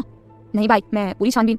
साहिल बीच में ही उस पर गरजते हुए कहता है, कितने दिनों से तेरी यही बकवास सुन रहा हूँ मैं, ये सुनने के पैसे नहीं देता हूँ मैं तुझे। अगर नहीं हो सकता तो मना कर दे, मैं किसी और से। नहीं भाई, मैं अपनी तरफ से पूरी कोशिश कर रहा हूँ, पर अभी तक कुछ हाथ नहीं लगा, बस कुछ दिन और दे दीजिए। साहिल बिना कुछ बोले गुस्से से फोन कट कर देता है और एक नजर आरजू को देखता है, जो अब भी बुरी तरह कांप रही थी। उसके बाल खोले हुए थे, उसने अपना चेहरा नीचे झुका रखा था और पिंक कलर के दुपट्टे से खुद को कवर कर रखा था। साहिल बस एक टक उसे देख रहा था, पर दिल और दिमाग में स्नेहा घूमने लगी थी। वो अपनी आंखें बंद कर लेता है। फ्लैशबैक। स्नेहा सबके सामने साहिल को थप्पड़ मारती है, अपनी हद में रहो, समझे? साहिल के सभी दोस्तों की हंसी एकदम बंद हो जाती है। साहिल गुस्से से स्नेहा की तरफ देखता है, पर स्नेहा बेखौफ होकर उसकी आंखों में देख रही थी। साहिल की गर्लफ्रेंड तान्या गुस्से से चलती हुई स्नेहा के पास आती है और गुस्से से उसको थप्पड़ मारने लगती है। You idiot! पर स्नेहा बीच में ही उसका हाथ पकड़ लेती है और तान्या को घूरते हुए कहती है, ये गलती मत करना, वरना तुम्हारी ये नाजुक कलाई तोड़ने में मैं 1 मिनट नहीं लगाऊंगी। ये कहकर वो तान्या को छोड़ देती है और अपने से दूर कर देती है। साहिल तान्या को पकड़ते हुए कहता है, हिम्मत कैसे हुई तुम्हारी मेरी गर्लफ्रेंड से इस तरह बात करने की? स्नेहा भी गुस्से से कहती है, और तुम्हारी हिम्मत कैसे हुई मुझे छूने की? आसपास बहुत भीड़ जमा हो जाती है। साहिल कुछ बोलता उससे पहले ही प्रिंसिपल वहां जाते हैं और स्नेहा को देखकर कहते हैं, miss Sneha Malik, any problem? Principal को देखकर सब लोग थोड़ा नरम पड़ जाते हैं। स्नेहा साहिल की तरफ देखते हुए कहती है, नो सर, ऐसी छोटी मोटी प्रॉब्लम तो मैं खुद ही सॉल्व कर लेती हूँ। साहिल और स्नेहा दोनों ही गुस्से से एक दूसरे को घूर रहे थे। प्रिंसिपल उससे कहता है, हाँ क्यों नहीं भाई, कमिश्नर विजय मलिक की बेटी हो तुम। ये सुनते ही साहिल के दोस्तों के चेहरे का रंग उड़ गया था और तान्या का भी, पर साहिल अभी भी स्नेहा को घूर रहा था। प्रिंसिपल साहिल और उसके दोस्तों को घूरते हुए कहते हैं, पर भी कोई परेशानी हो तो you can tell me miss Sneha Malik. Sneha उनसे कहती है, या श्योर सर। प्रिंसिपल चले जाते हैं। स्नेहा भी साहिल को घूरते हुए अपनी क्लास में चली जाती है। साहिल के दोस्त, अबे यार ये तो कमिश्नर की बेटी निकली। तान्या कहती है, इसलिए इतना उड़ रही है। साहिल कुछ बोल नहीं रहा था, उसकी आंखों में अब भी गुस्सा था और आंखों के आगे अब भी वही पल घूम रहा था जब स्नेहा ने सबके सामने उसे थप्पड़ मारा था। उसका हाथ खुद ब खुद अपने गाल पर चला जाता है और वो मन में कहता है, ये तुमने ठीक नहीं किया मिस स्नेहा मलिक, पछताओगी तुम। तभी तान्या उसके सामने अपनी कलाई करते हुए कहती है, कि देखो ना बेबी, मेरी कलाई पूरी लाल हो गई है। साहिल उस पर चिल्लाते हुए कहता है, तो मैं क्या करूं? किसने कहा था तुम्हें बीच में आकर हीरोइन बनने के लिए? ये कहकर वो भी गुस्से से वहां से चला जाता है। तान्या गुस्से से उसे घूरते हुए कहती है, देख लूंगी तुम्हें भी, अगर तुम्हारी दौलत का सवाल नहीं होता तो तान्या पर चिल्लाने का अंजाम क्या होता है ये बता देती अभी तुम्हें। साहिल कैंटीन में जाकर सिगरेट के कश भरने लगता है। स्नेहा अपनी क्लास में होती है। कुछ लड़के और लड़कियां उसके पास जाकर कहती है, तुम तो बहुत डेयरिंग हो, सीनियर्स की बोलती बंद कर दी, जरा भी नहीं डरी तुम।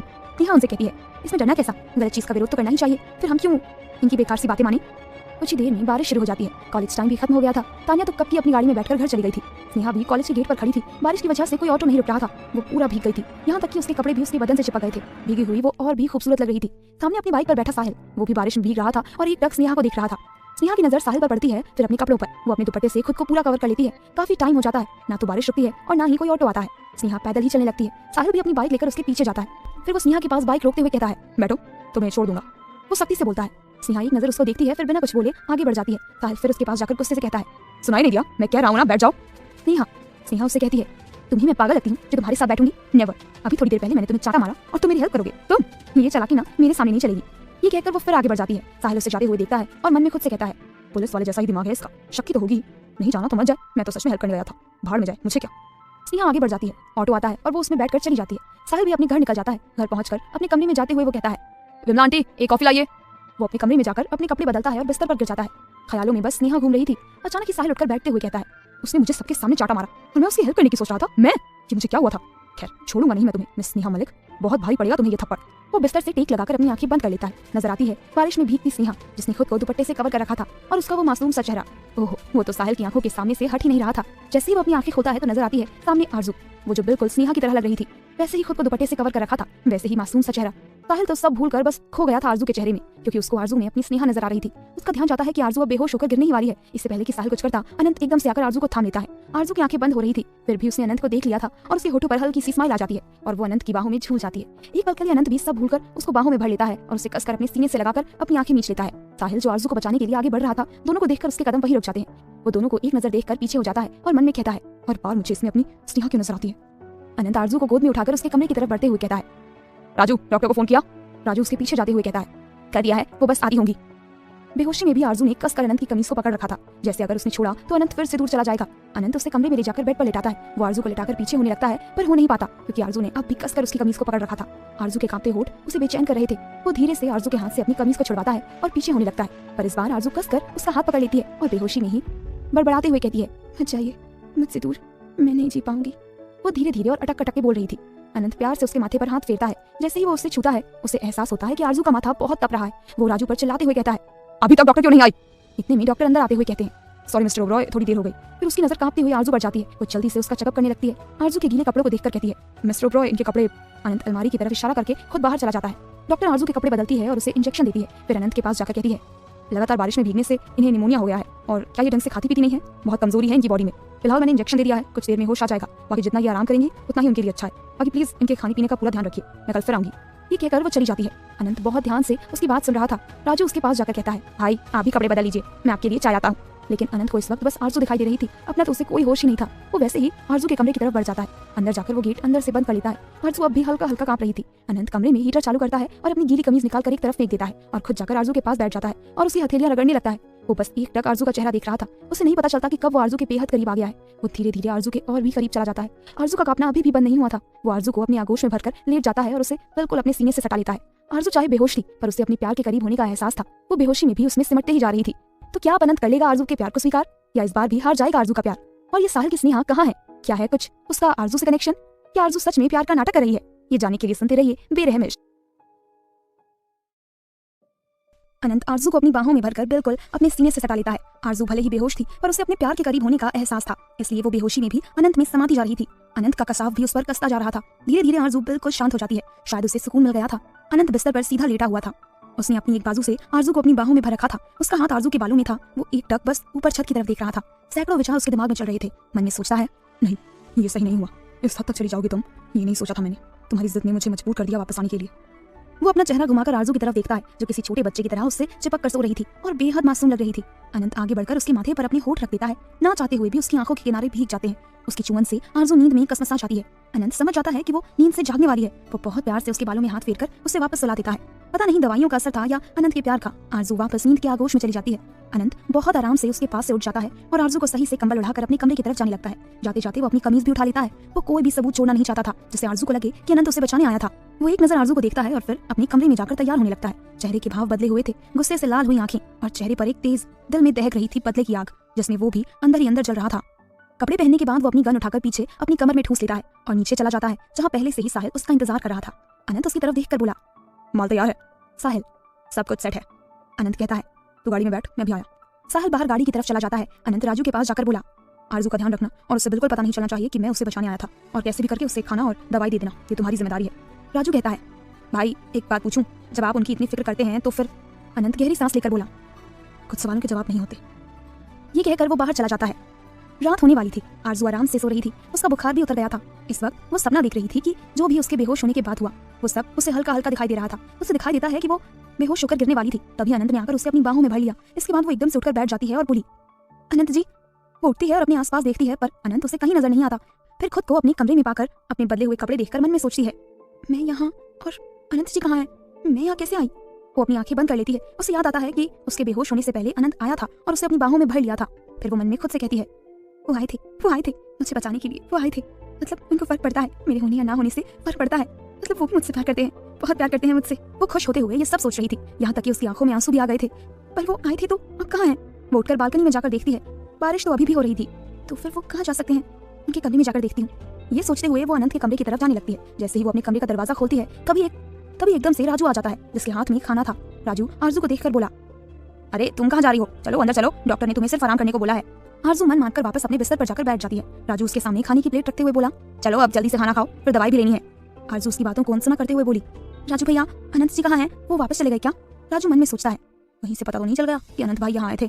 आरजू एक टक राजू के चेहरे पर आने वाले भावों को देख रही थी। राजू बिना आरजू की तरफ देखे बोला, अनंत भाई वापस चले गए? अरे वापस तो तब जाते ना जब वो यहाँ वापस आते, पर वो तो आई नहीं।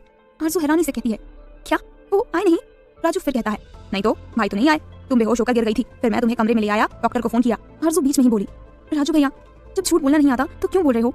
राजू एकदम से सपका जाता है और अटकते हुए बोला, जी झूठ? मैं क्यों बोलने लगा झूठ? अब तुम ये सब छोड़ो और जल्दी से खाना खाओ, फिर दवाई भी लेनी है। आरजू उससे कहती है, ये मेरे सवाल का जवाब नहीं है भैया।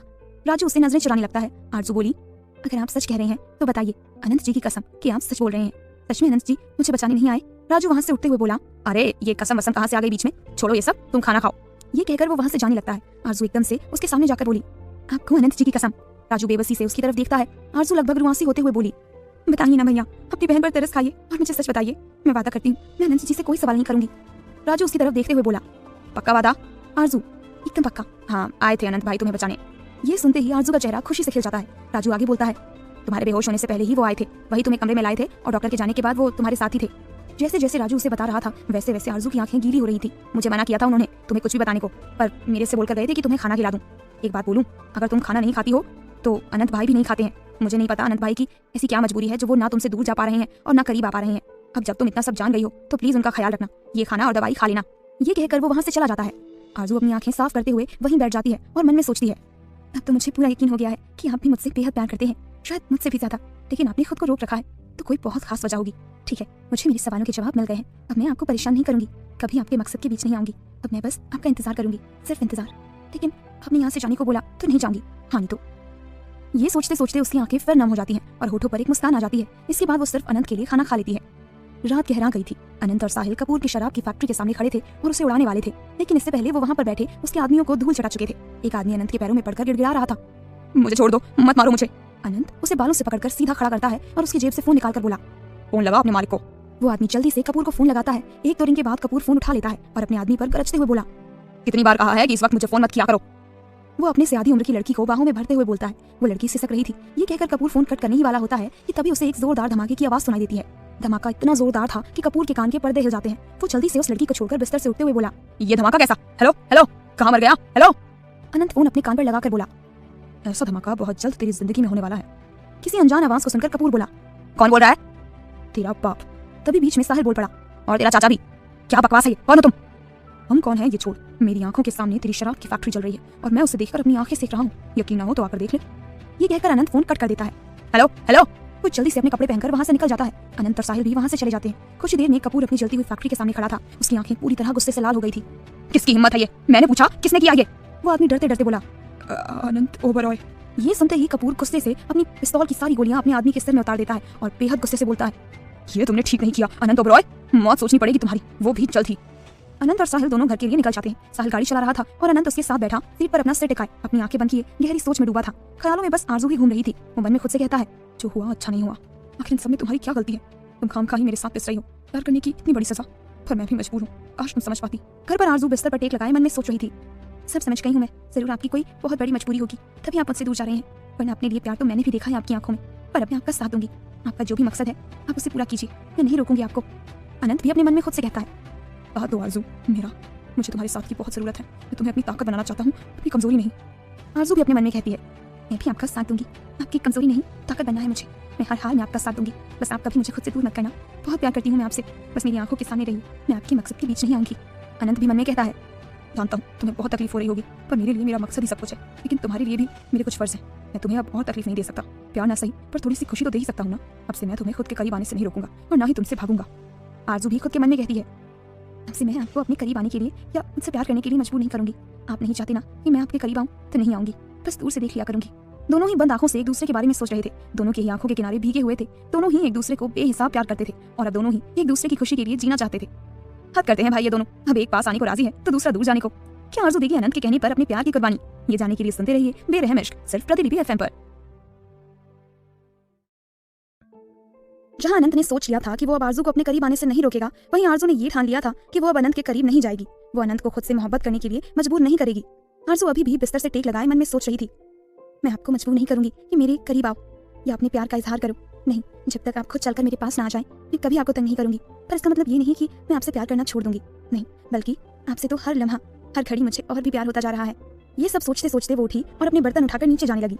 ठीक उसी वक्त अनंत घर वापस आया। आगे साहिल और पीछे अनंत। सामने सीढ़ियों से उतरती आरजू। आरजू को देखकर दोनों के कदम वहीं रुक गए। अभी तक आरजू ने अनंत को नहीं देखा था। अनंत आरजू को देखकर मन में सोचता है, मुझे यकीन नहीं होता कि कोई मुझसे भी इतना प्यार कर सकता है और बदले में मैं उसे कोई खुशी नहीं दे पा रहा हूँ। ये कैसी मोहब्बत है मेरी जिसमें सिर्फ दर्द ही दर्द है। वहीं साहिल उसे देखकर मन में कहता है, मुझे तो लगा था कि ये भगवान को प्यारी हो गई होगी, पर ये तो सही सलामत है, इतनी आसानी से ये पीछा नहीं छोड़ेगी। ये सोचते सोचते वो अपने कमरे में चला गया। सीढ़ियों से उतरती आरजू की नजर जैसे ही अनंत पर पड़ी, उसकी धड़कनें बढ़ गई। उसके कदम वहीं रुक गए। दोनों एक दूसरे को जी भरकर देख रहे थे। दोनों को ही एक दूसरे की आंखों में बेहिसाब प्यार नजर आ रहा था। जैसे ही दोनों को होश आया, दोनों ने अपनी नजरें फेर ली। आरजू वापस नीचे आने लगी। अनंत उसके पास जाते हुए और अपने चेहरे पर सख्ती लाते हुए बोला, क्या कर रही हो तुम? तबीयत खराब है पर आराम नहीं कर सकती? हाँ। आरजू एक नजर उसकी तरफ देखती है, फिर नजरें नीचे करके कहती है, आपको कैसे पता कि मेरी तबीयत खराब है? ये सुनते ही अनंत एकदम से सकपका गया। उसे ये याद ही नहीं रहा कि आरजू की नजर में तो उसे बचाने वो आया ही नहीं था। वो हड़बड़ाते हुए बोला, वो पीछे से राजू भाई को मैंने बताया था फोन करके कि तुम्हारी तबीयत खराब है। ये सुनते ही अनंत ने चैन की सांस ली, लेकिन आरजू मन ही मन मुस्कुरा उठी। अनंत आरजू के हाथ से बर्तन छीनकर राजू को दे देता है। राजू भी बर्तन लेकर चुपचाप चला गया। आरजू अब भी वहीं खड़ी थी। अनंत अपने कमरे में जाने लगा, लेकिन फिर वापस आरजू के पास आकर बोला, खाना खाया? आरजू सिर हिलाकर हाँ का इशारा करती है। दवाई? अनंत ने पूछा। आरजू नाम में सिर हिलाती है। उसे पता था कि इस वक्त अनंत उसे घूर कर देख रहा होगा, इसलिए वो एक बार भी अनंत की तरफ नहीं देखती। अनंत एक झटके से आरजू का हाथ पकड़कर ऊपर उसके कमरे में ले जाता है। अंदर जाकर वो अचानक आरजू का हाथ छोड़ देता है और टेबल से उसकी दवाई उठाकर आरजू के हाथ में रख देता है। फिर पानी का गिलास उसके सामने करता है। आरजू बिना कुछ बोले दवाई खा लेती है। अनंत अपने कमरे में जाने लगा। आरजू पीछे से बोली, आपके लिए खाना लाऊं? अनंत बिना उसकी तरफ पलटे, ले आओ। ये कहकर वो अपने कमरे में चला गया। आरजू को अपने कानों पर यकीन नहीं हो रहा था। वो चहकते हुए बोली, ये अनंत जी थे ना? मैंने खाने के लिए पूछा और वो इतनी आसानी से मान गए। मैं सपना तो नहीं देख रही ना? मुस्कान उसके होठों से हटने का नाम ही नहीं ले रही थी। दरवाजे पर खड़ा अनंत उसकी मासूमियत पर हल्का हल्का मुस्कुरा रहा था। फिर वो खुद पर काबू पाते हुए बोला, सोचना विचारना हो गया हो तो खाना लाओ। उसकी आवाज से आरजू एकदम से उसकी तरफ देखती है और मन में सोचती है, कहीं इन्होंने मेरी बात तो नहीं सुन ली ना? अगर सुनी होगी तो खैर नहीं मेरी। अनंत फिर बोला, मिलेगा मुझे आज की तारीख में खाना? आरजू ने हड़बड़ाते हुए कहा, जी अभी लाई। ये कहकर वो तेजी से नीचे चली गई। अनंत नजरों से उसका पीछा करता रहा और फिर मन में बोला, पागल है बिल्कुल। फिर वो अपने कमरे में चला गया। अनंत अपनी कमीज निकालकर एक तरफ रख देता है और सोफे पर बैठकर एक सिगरेट जलाकर अपने होठों में दबा लेता है और वो मन में सोचता है, अभी तो बस शुरुआत हुई है कपूर के बच्चे, तू देख दिन पर दिन तेरी जिंदगी कैसे नर्क बनाता हूँ मैं। दूसरी तरफ कपूर अपने कमरे में बैठा शराब पी रहा था। वो काफी पी चुका था। उसकी आंखों में बेहिसाब गुस्सा नजर आ रहा था। वो एकदम से शराब की बोतल नीचे फेंक कर तोड़ते हुए बोला, इतना आसान नहीं है अनंत मुझ तक पहुंच पाना। तू कल भी बच्चा था और आज भी बच्चा ही है। अब देख तेरी जिंदगी कैसे नर्क बनाता हूँ मैं।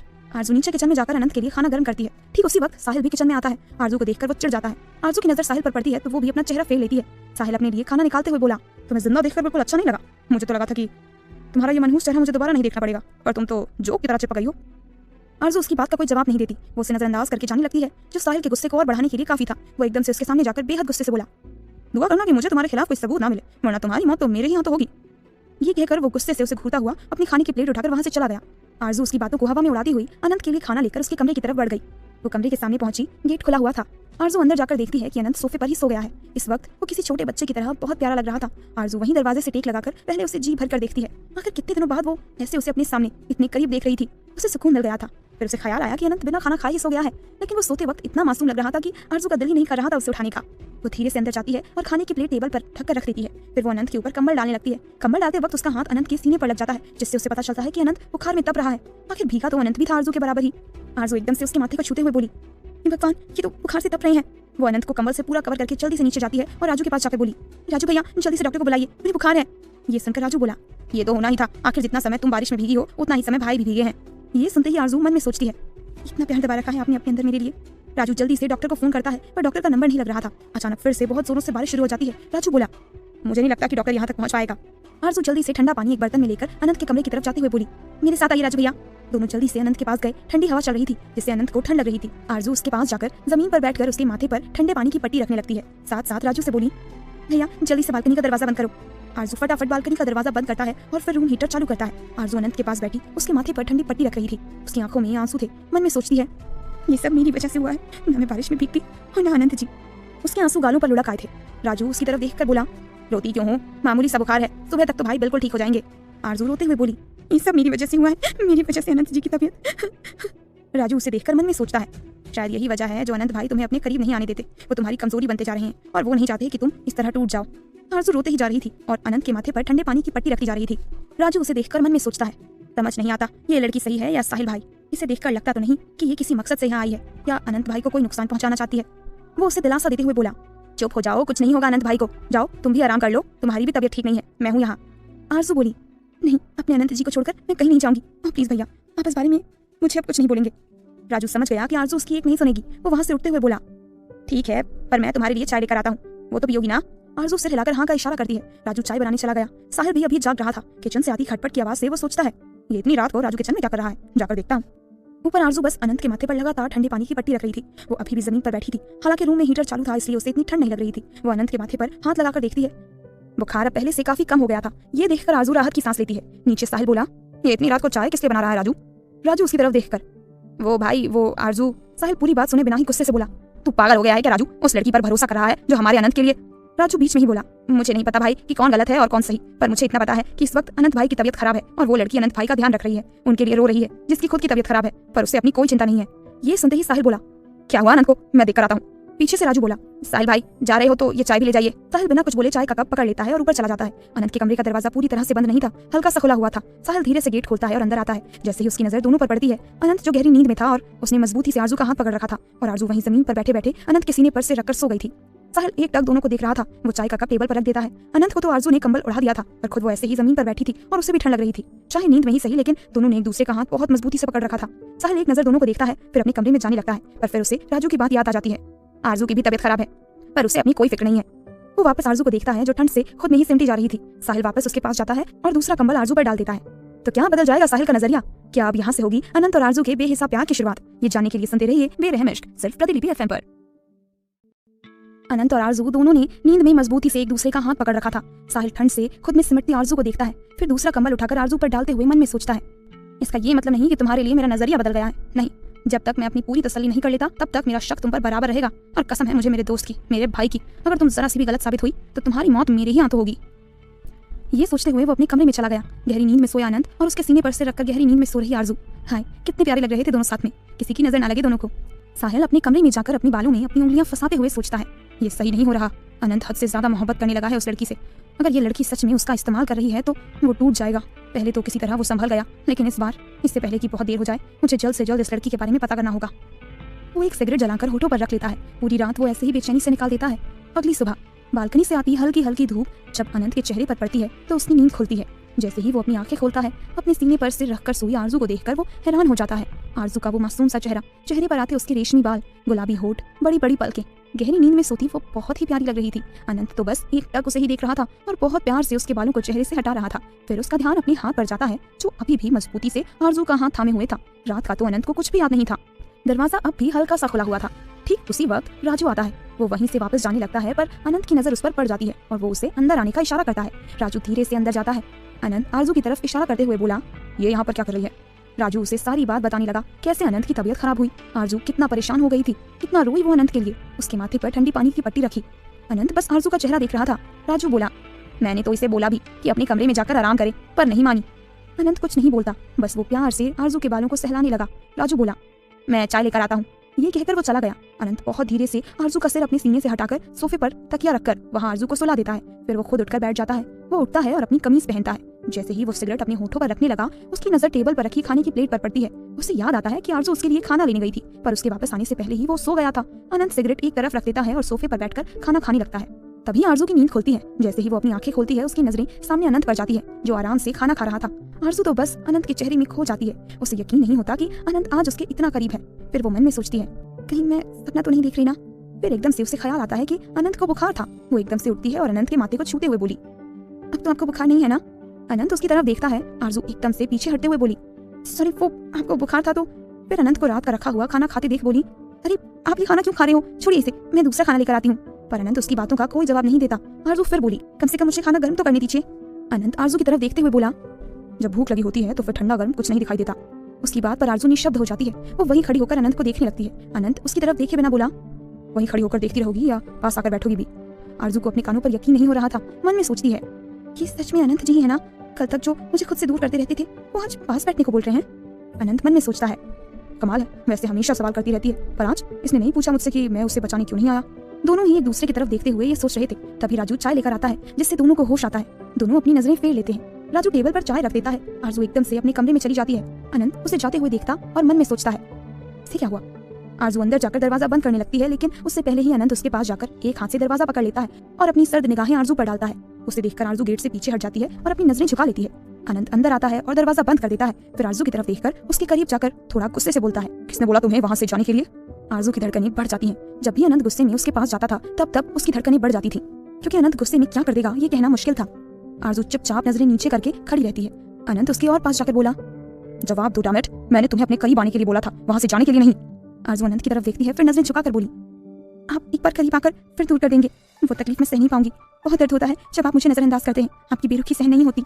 अनंत गौर से उसकी बात सुन रहा था। वो एकटक आरजू का चेहरा देखते हुए बोला, तो मतलब तुम हार मान चुकी हो? आरजू अपनी नजरें उसके चेहरे पर टिकाते हुए बोली, बिल्कुल नहीं, हार नहीं मानी है मैंने, बस खुद को रोकने की कोशिश कर रही हूँ। ये कहकर वो अपना चेहरा फेर लेती है ताकि उसकी आंखों में आई नमी अनंत देख ना ले। अनंत एक हाथ से उसका चेहरा अपनी तरफ करता है और बोला, खुद को रोकने की वजह? आरजू कोई जवाब नहीं देती। वो अनंत का हाथ हटाकर बालकनी में चली जाती है। अनंत उसके पीछे जाता है, जो आरजू को भी पता चल जाता है। वो बिना पीछे पलटे ही बोली, मैं बहुत प्यार करती हूँ आपसे, इतना प्यार कि आप सोच भी नहीं सकते, लेकिन मैं नहीं चाहती कि मेरा प्यार आपके रास्ते की रुकावट बने। मैं आपकी ताकत बनना चाहती हूँ, कमजोरी नहीं। इसलिए जो भी आपकी जिंदगी का मकसद है, जब तक वो पूरा नहीं हो जाता तब तक मैं आपका इंतजार करूंगी। वो बालकनी की रेलिंग पर अपने हाथ रखकर खड़ी थी। अनंत उसके बराबर खड़े होकर उसके हाथ पर अपना हाथ रखते हुए बोला, और इस बीच अगर मुझसे कुछ हो गया तो?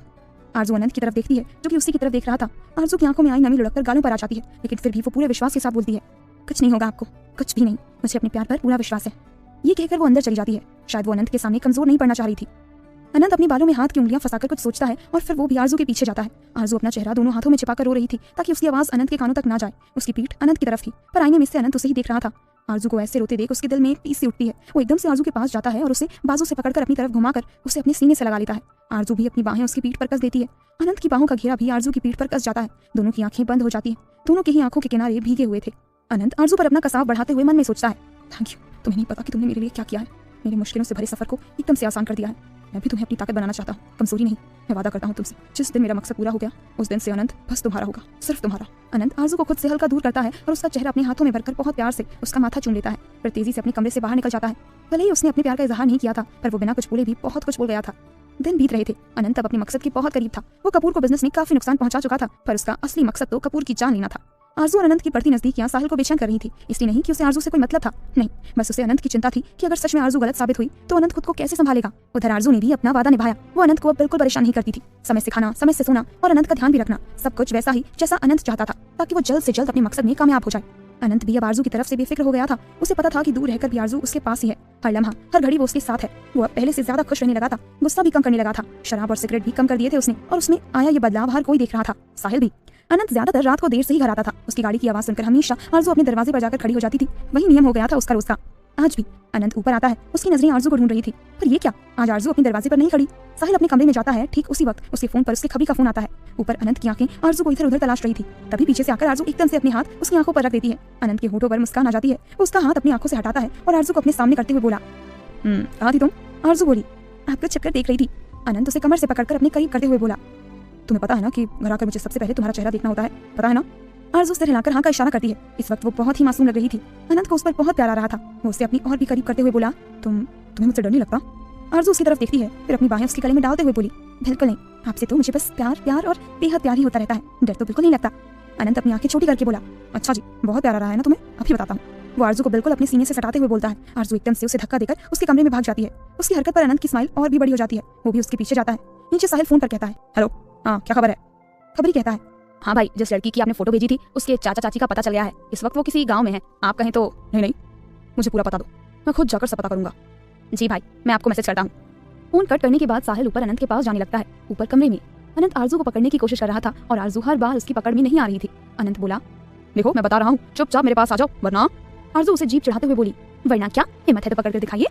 अनंत अपनी कमीज की बाजू फोल्ड करते हुए बोला, अच्छा बच्चों, अभी बताता हूँ मैं तुम्हें। ये कहकर वो एकदम से आरजू का हाथ पकड़कर अपनी तरफ खींच लेता है, जिससे दोनों ही संभल नहीं पाते और बिस्तर पर गिर जाते हैं। अनंत नीचे और आरजू उसके ऊपर। दोनों की धड़कनें शोर कर रही थी। आरजू के खुले बाल उसके चेहरे पर आ गए थे। अनंत ने अपनी एक बाजू उसकी कमर पर कस रखी थी और एक हाथ से वो उसके बालों को पीछे कर रहा था। कमरे का दरवाजा खुला हुआ था, जिसमें से साहिल दोनों को देख रहा था। वो अनंत से आरजू की ही बात करने आया था, पर अनंत को इतना खुश देखकर अब उसकी हिम्मत नहीं हो रही थी। वो दोनों को एक नजर देखकर पीछे हट जाता है और मन में बोला, पहले मैं खुद ही सब कुछ पता करके आता हूँ। फिर अपनी आंखें बंद करते हुए बोला, काश मेरा शक गलत साबित हो।